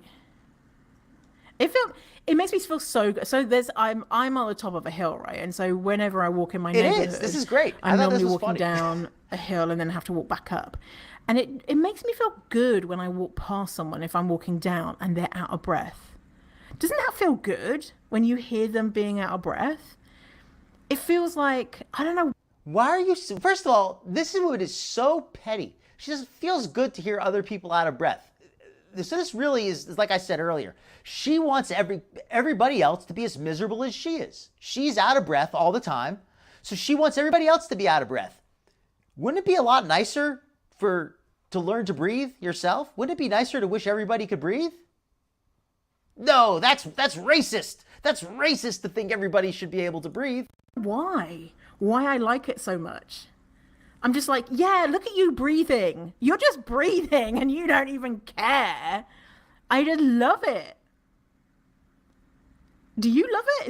Is that me thing? No, I think everyone loves it. It's probably like, you know, when watching Dougal drink water, watching a dog drink water, and you're just like, yeah, you drink that water. You know that's nice and that's good for your body. You just drink that water up, you good little puppy.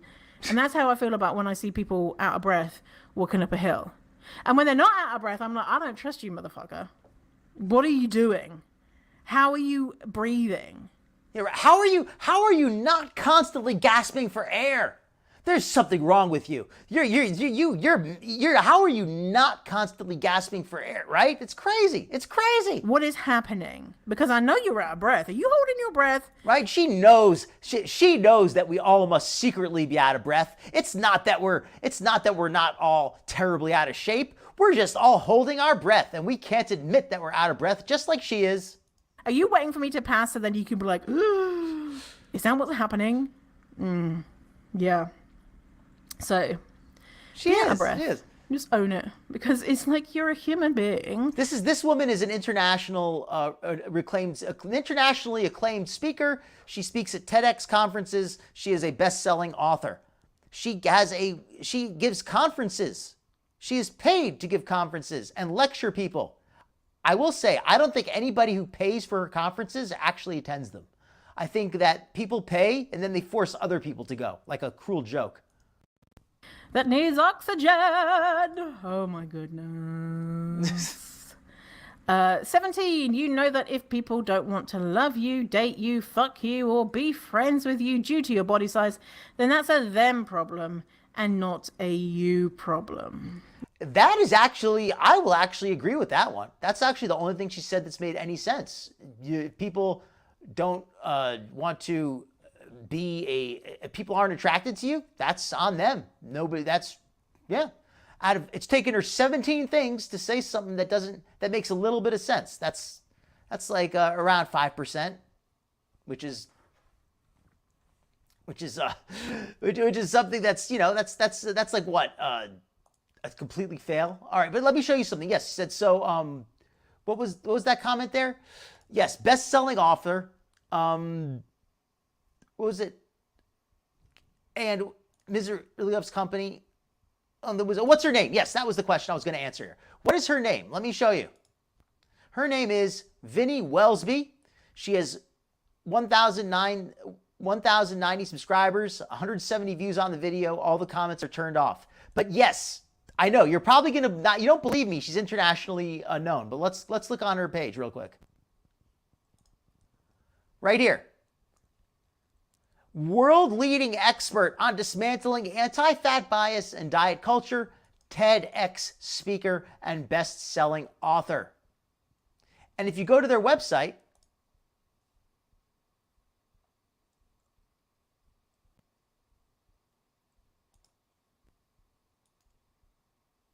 consulting, a webinar.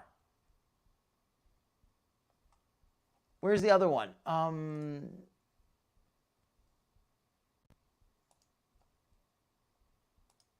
Consulting with Vinnie Wellsby. We help organizations and individuals unlearn anti-fat bias and create size-inclusive cultures through education and consulting. 1 hour, 2 hour, or pre-recorded options. Profits. You can increase your profits by hiring Vinnie Wellsby. This person has a lot of money behind them. This is insane how much money is behind this person's agenda. It's scary when you think about it.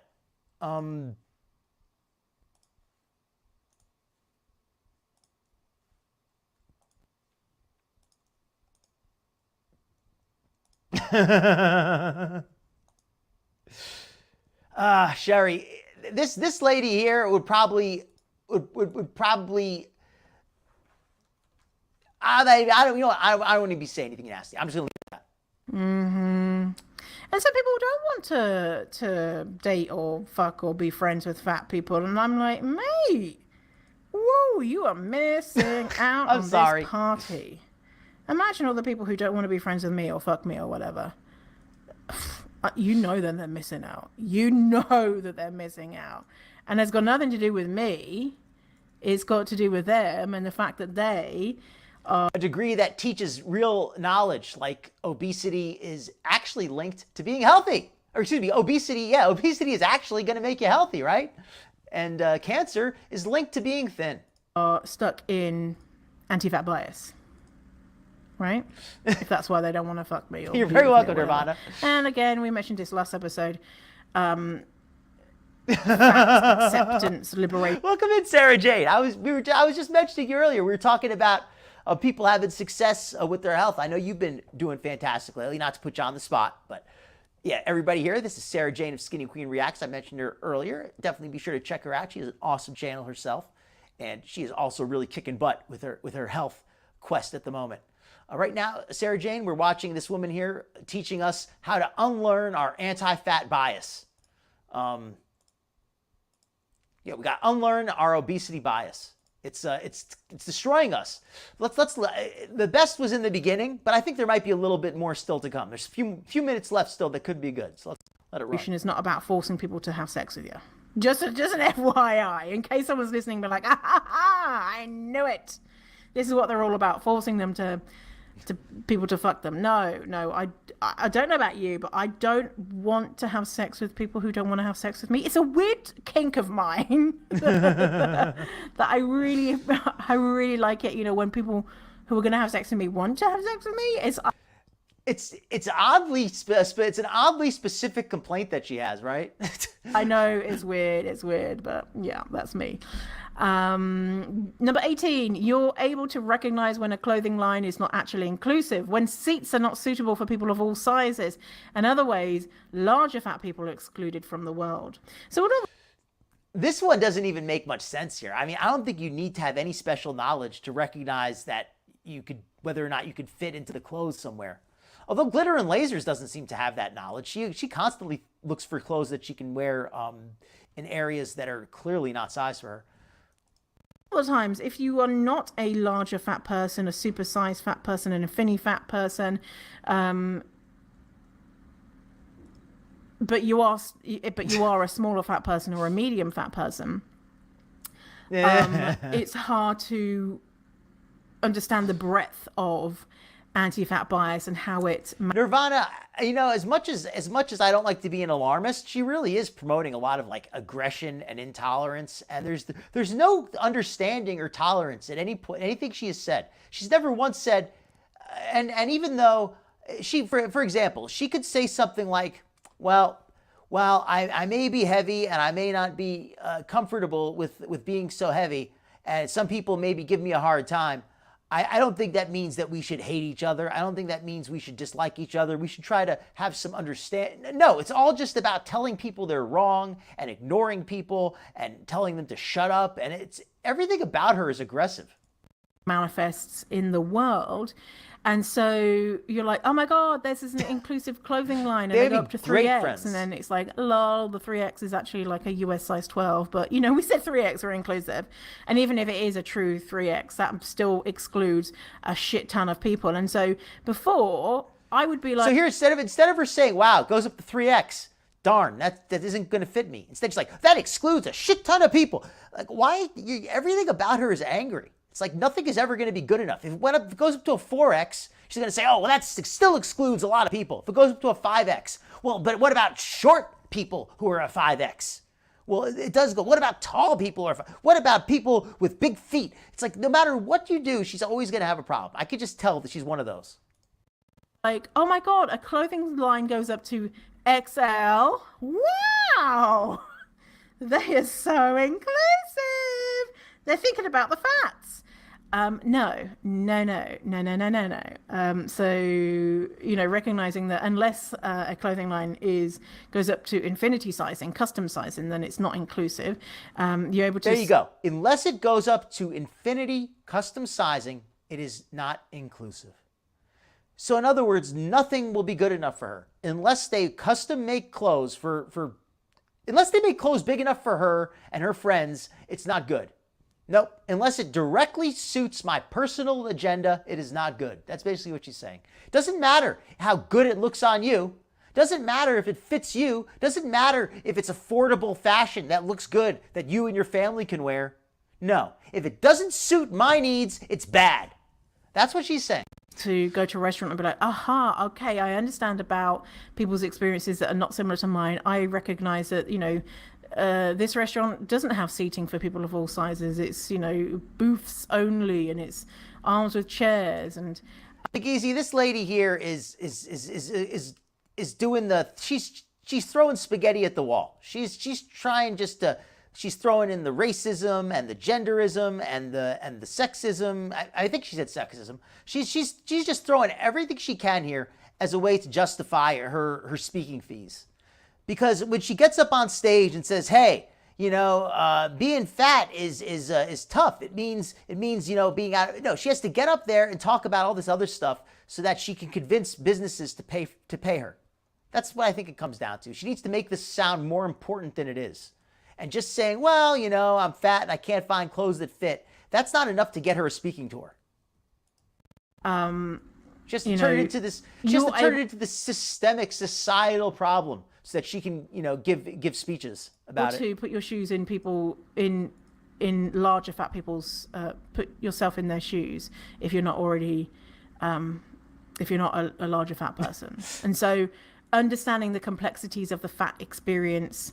Obviously, if you don't have that lived experience, you can never ever fully understand it. I'm a medium fat person myself, and that's awesome, also, that is great to hear. And everybody, let's have I know I said it earlier, but once again, let's just give everybody a little pat on the back if you're kicking butt, and even if you're just maintaining, or even if you've had maybe not the best week, not the best month, it's a drop in the bucket. Get right back on that horse, keep going, and that's really all you can ask for, and that's really all you need. Just keep working, doing your best, and eventually you're going to be happy with the results. And even if you don't get the results you want, you still got better results than you would have got otherwise, right? So that's what I say to anybody if maybe you're a little down on yourself. At least put in the effort, get what you can out of it, and that's better than nothing, right? So knowing that those things are valuable too, right? Just because I'm included in a clothing range doesn't mean that I can be like, oh, cool, done with the fat activism. Managed to get Ivy Park Beyonce to go up to a 3X or whatever. All is right in the world. She's inclusive now. People who claim to be oppressed for the way they dress are they really I think it's very cute when they say that. No. Oh, I do really want Ivy Park cloves though. Oh, I'm too poor to buy them. They're really expensive. Anyway, whatever. Number 19. You don't have scales in your house, and know that all they can tell you is your gravitational pull to the earth. Okay, well, that's clever. That's clever, and that's true. That the scale can tell you that. And I am going to say a scale is not always the best tool for measuring weight loss, but to say that having a scale means that you have anti-fat bias, that you're fat phobic if you own a scale and you like to know how much you weigh. First of all, some people need to know how much they weigh. Maybe they're a boxer, they're a wrestler, they're somebody who competes in a sport with weight classes.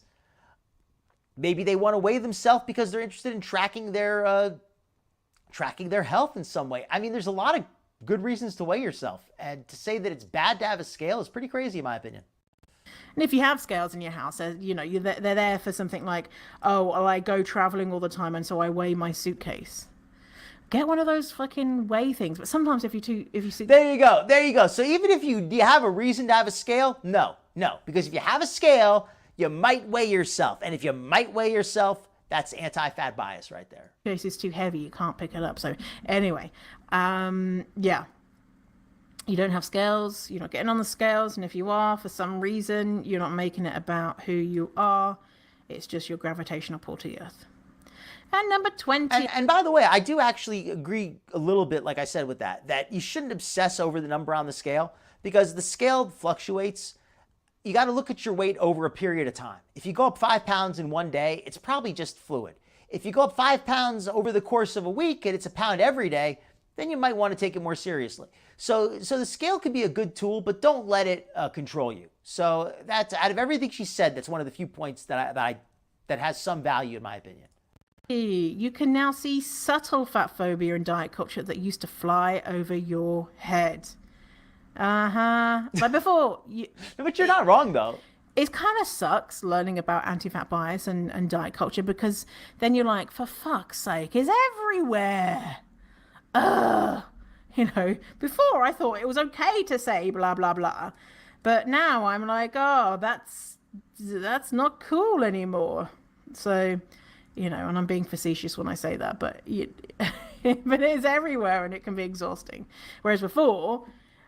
Oh, Detective, I'm sorry to hear that. You know, it's one of those things where you gotta maintain. I know it's not what you want to hear, maybe, but you just gotta maintain. Just keep up, be patient, and just be. I'm trying to think of the right word for it. Be conscientious with it. Just stay on it, right? It sounds like you're doing that though. Like you're gonna go and probably get that adjusted again.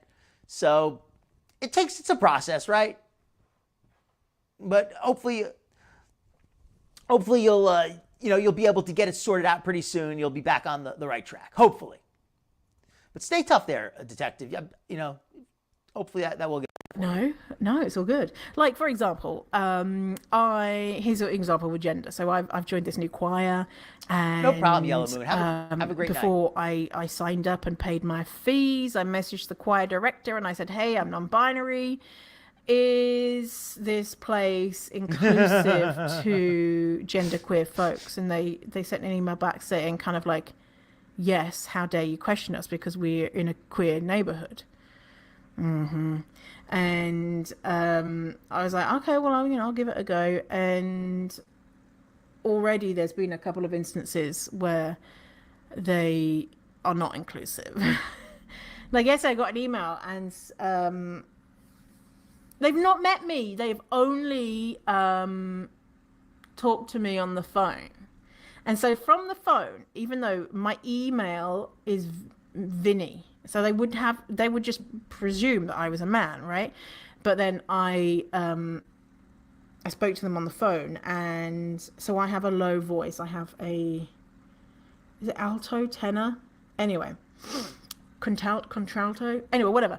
I have a low voice. Not low. All right, so anyway, I think she's basically done with the fat stuff. I don't think she sounds like she's just rambling now about her other personal problems. So I think we're going to leave that with her. I think it's love. Now, okay, it's getting late, but I do want to cover just a little bit more stuff. I have something to see us out with. I have a final little segment here. It won't take too long. I'm going to run just a little bit of it here. I got a little funny segment about Boogie and how he lies about what he eats. So let me pull that up real quick.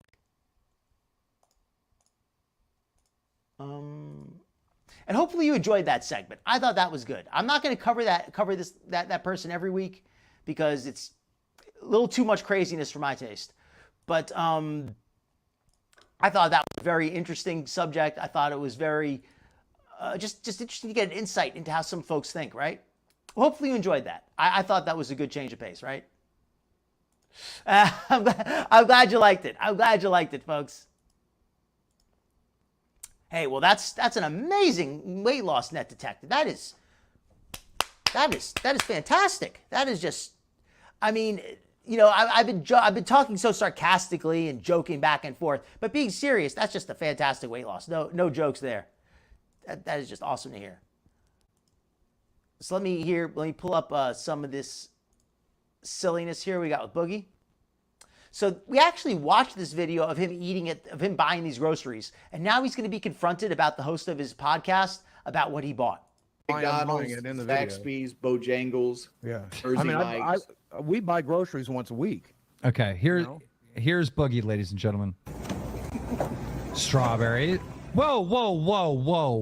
Right off the bat. Number one, it's Diet Mountain Dew, and number two, as I explained in the 20-minute video, my friend Flint was here. We didn't have anything for him to drink. He's the one who fucking filmed this for me. I was going to fucking cook for him at home.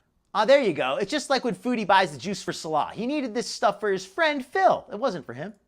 So I was going to fucking feed him. Wait, so this is what he drinks. This is what he drinks. So we're supposed to believe that you went on a shopping thing, got Diet Mountain Dew, what you drank for your friend. Yes, I have friends. What over are we Wednesdays like fucking? Sundays? I have friends over Wednesdays and Saturdays. Every Wednesday and Saturdays. There's all kinds of fucking sodas and drinks in this house. Okay, first of all, you guys, why are you so angry and cursing so much about soda? Number two, Mountain Dew, Diet Mountain Dew. As far as Boogie goes, that's probably not even that bad compared to what he normally drinks. But why is he lying about it? Why can't he just admit that he drinks it? It's all just so Boogie, silly. am I fucking 12 years old? Like, there's a ton of fucking drinks in this house. I don't fucking drink. Mommy, there's coffee, there's mommy, tea, this alcohol beer. wasn't. I don't drink any of this shit. Mommy, this alcohol wasn't for me. It was for my friend. Like, literally, that's what you're trying to do right now. Do you know how fucking dumb that is? I'm telling you, that's what he fucking. I wouldn't have put it in the video otherwise. I wouldn't have put Here's it in the video. Here's a link to the video. Would I have? If I was gonna fucking lie to you about this shit, I wouldn't have put it in the video otherwise. Dude. Literally in the video, Flit asks if I will fucking buy it. It's like, you want me to get you something? That was one of the. No, but I'll get it for you. That was one of the main fucking things I said. Is no more Mountain Dew. What am I drinking?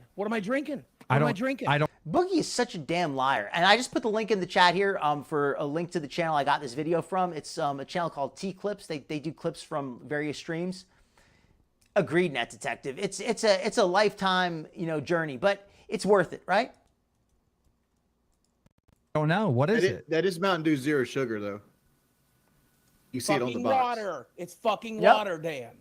We saw that. This is all I ever fucking drink. I actually did a stream about that, and it was so much junk. He got nothing but junk. It was horrible. Mm-hmm. Sure. I did get fucking coconut water right there, because that's what I've been fucking trying to get used to. Yeah, exactly. Cookies. He bought almost all junk. It looks like Milano cookies. He did get some fruits. Yes, he got some fruits, but that was yes, small it's my amount. roommate's favorite thing. He's coming home today. His shopping trip was to buy stuff for you, not your roommate. I bought the shit that I buy when I'm at the fucking store. I got stuff for me. I got stuff for Desi. Calm down for a minute. The whole point of this was to figure out what the fuck you're eating, and you knew that. I said, I'll have a couple of those Milano cookies. Yes, please, everyone. If you enjoyed the show tonight and we tried something a little different, I'm trying new stuff. If you've enjoyed it, be sure to leave a like. And thank you to all the commenters, all of the lurkers, all the chatters, and all our mods. You folks are awesome. Thank you so much. Dude. Tell me if this was not a good idea. I go, listen, Wings, Boogie, I want you guys to go to the store and just go shopping on what you normally eat and put it in the cart so we as an audience can see what you're eating. Because I'm so sick of hearing I'm trying to lose weight and I'm doing this and I'm doing that. Because once we see what's in that cart, we're gonna know, hey, maybe you don't buy those things. Every time I see something filled with fucking sugar or this Diet Coke, you're saying it's for your friend. Do you know how I'll tell you what's in here that's for me. I will tell you. I will tell you. It's not just the fucking fruit. I got junk food for me, and I'll fucking tell you what it is. But I'm going to point out that the Mountain Dew is not for me. The fucking Milanos are for me. The Carmelos are for me. But the rest. Okay, so the candy, the cookies, they're all that's for his friend. Boogie, you've gotten fatter and fatter and fatter and fatter. Now, if you have a problem where you love sugar, exactly, chat. Who said that there? Exactly. Nothing to lie about. Nirvana, exactly.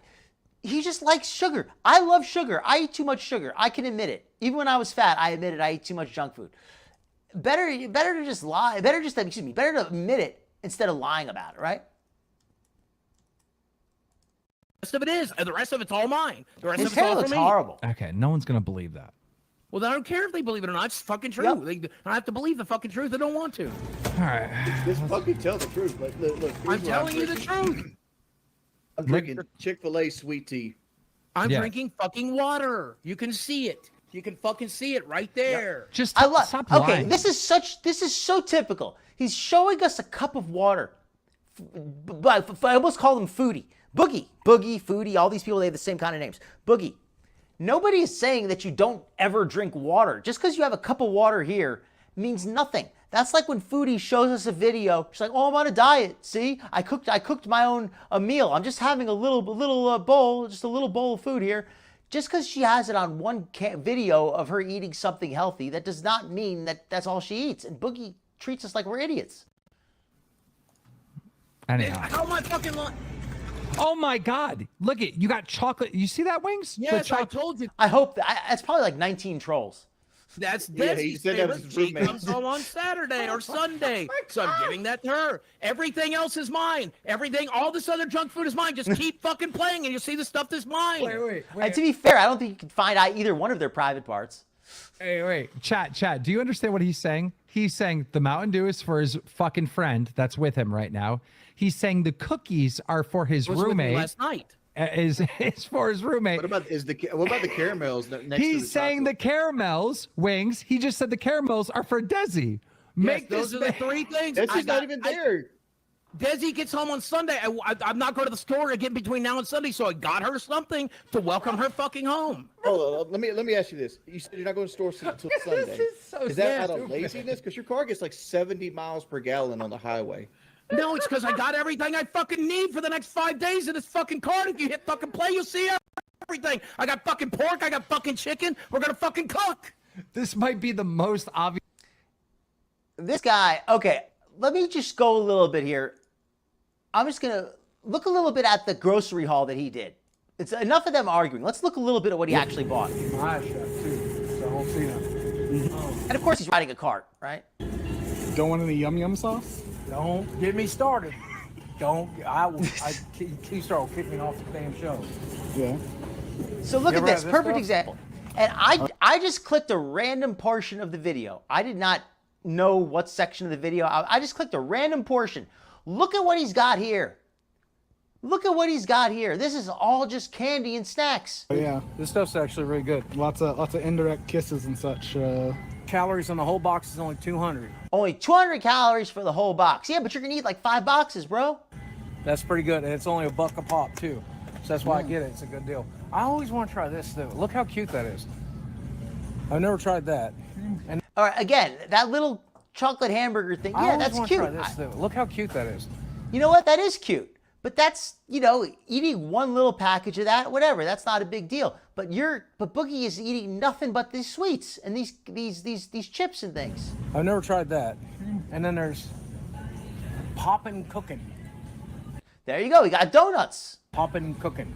Do it yourself candy. You put it together yourself. Is that like stepping wow wow? Don't get me started, dude. I'm going to get kicked off the show. Good Lord, man. Okay, I know this doesn't make any sense, but you remember it was my birthday, and we did cupcakes, and Rob made me cupcakes. He's actually at a Walmart, I think. But it looks like Foodie 7-Eleven just a little bit, all the candy. And then I had candles, but I didn't get any of these. All right, so here you got candy for himself. I'm just going to skim through just a little bit more here. Let's see what else. I can chew up Deadpool. Yeah. Jesus. You have like adamantine teeth now, right? Yeah, I can chew anything I want. I can chew up Deadpool. Yeah. Look at this, Dolly Parton. I've never seen this before. He's never seen this before. I find that hard to believe, that Boogie has never seen cake mix before, even if it is this brand. Wow. The tits on her. Yeah. And now they're on You know, what a classy guy. the cake box. Yeah. Woo. I forgot about that. What a classy way to talk. Now here's another good light snack for you. These are filled. They're little marshmallows. Marshmallows filled with chocolate cream. They probably taste good, but this guy wants to say that the food isn't for him. This is a joke. This is an absolute joke. Is he disabled? Maybe. I don't actually know for sure. I know that he can walk. I do know that. I don't know how much he can walk. Are they good? I mean, to be fair, I love candy. I love to eat candy. I eat some candy, but you can't eat lots of candy all of the time and not, and there has to be a limit. There's only so much candy you can eat, right? Yeah. Oh, wow. I think that would be hilarious if they dated. All right, folks. I think that it's almost time for me to head out here. Let me just see if there's anything else I wanted to pull up real quickly before I head out. Oh, you know what? We got somebody I could send you off to, I think. We got a little treat for you here. We got a link to House of Hannibal. He is live and he is doing a panel. You know, Jamie, I wanted to cover ALR, but I'm 2 hours in and Hannibal's on. I'm 2 hours in. It's time for me to go. But we'll get to Amber next week. The Amber video is going to be good. We will get to it next week. But yeah, that would be hilarious. All right, let me put on the music and I'm going to start wishing you folks a good evening.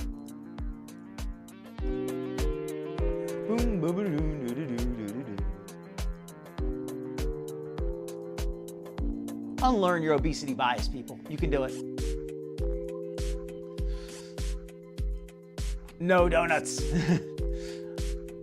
Thank you, Jamie. I will see you maybe next week, probably. I don't think I'm doing a Saturday show this week. Yep. Be sure to check out Hannibal. I am not going to be able to stay for long tonight, but I will be by at least to say hi for a minute. Thank you so much. Thank you so much. Alizu. All right. Comment noted. Oh, you're very welcome, Sherry. Thank you, Tucker. Thank you, Oranges. Thank you, Alizu, Jamie, Net Detective, Tucker and friends. Taurus Satan, good night to you. Good night, everybody. And if I missed anybody, good night to all you fine folks. Good night, Skinny Queen. Good night, Nirvana. Sherry, I think I already said. All right. Well, if I missed anybody, I have a wonderful evening, and I will see you around. Oh, and please be sure to leave a comment. Let me know what you think. And leave a like, subscribe if you'd like to see more of this content. That's all for tonight, folks. Good night.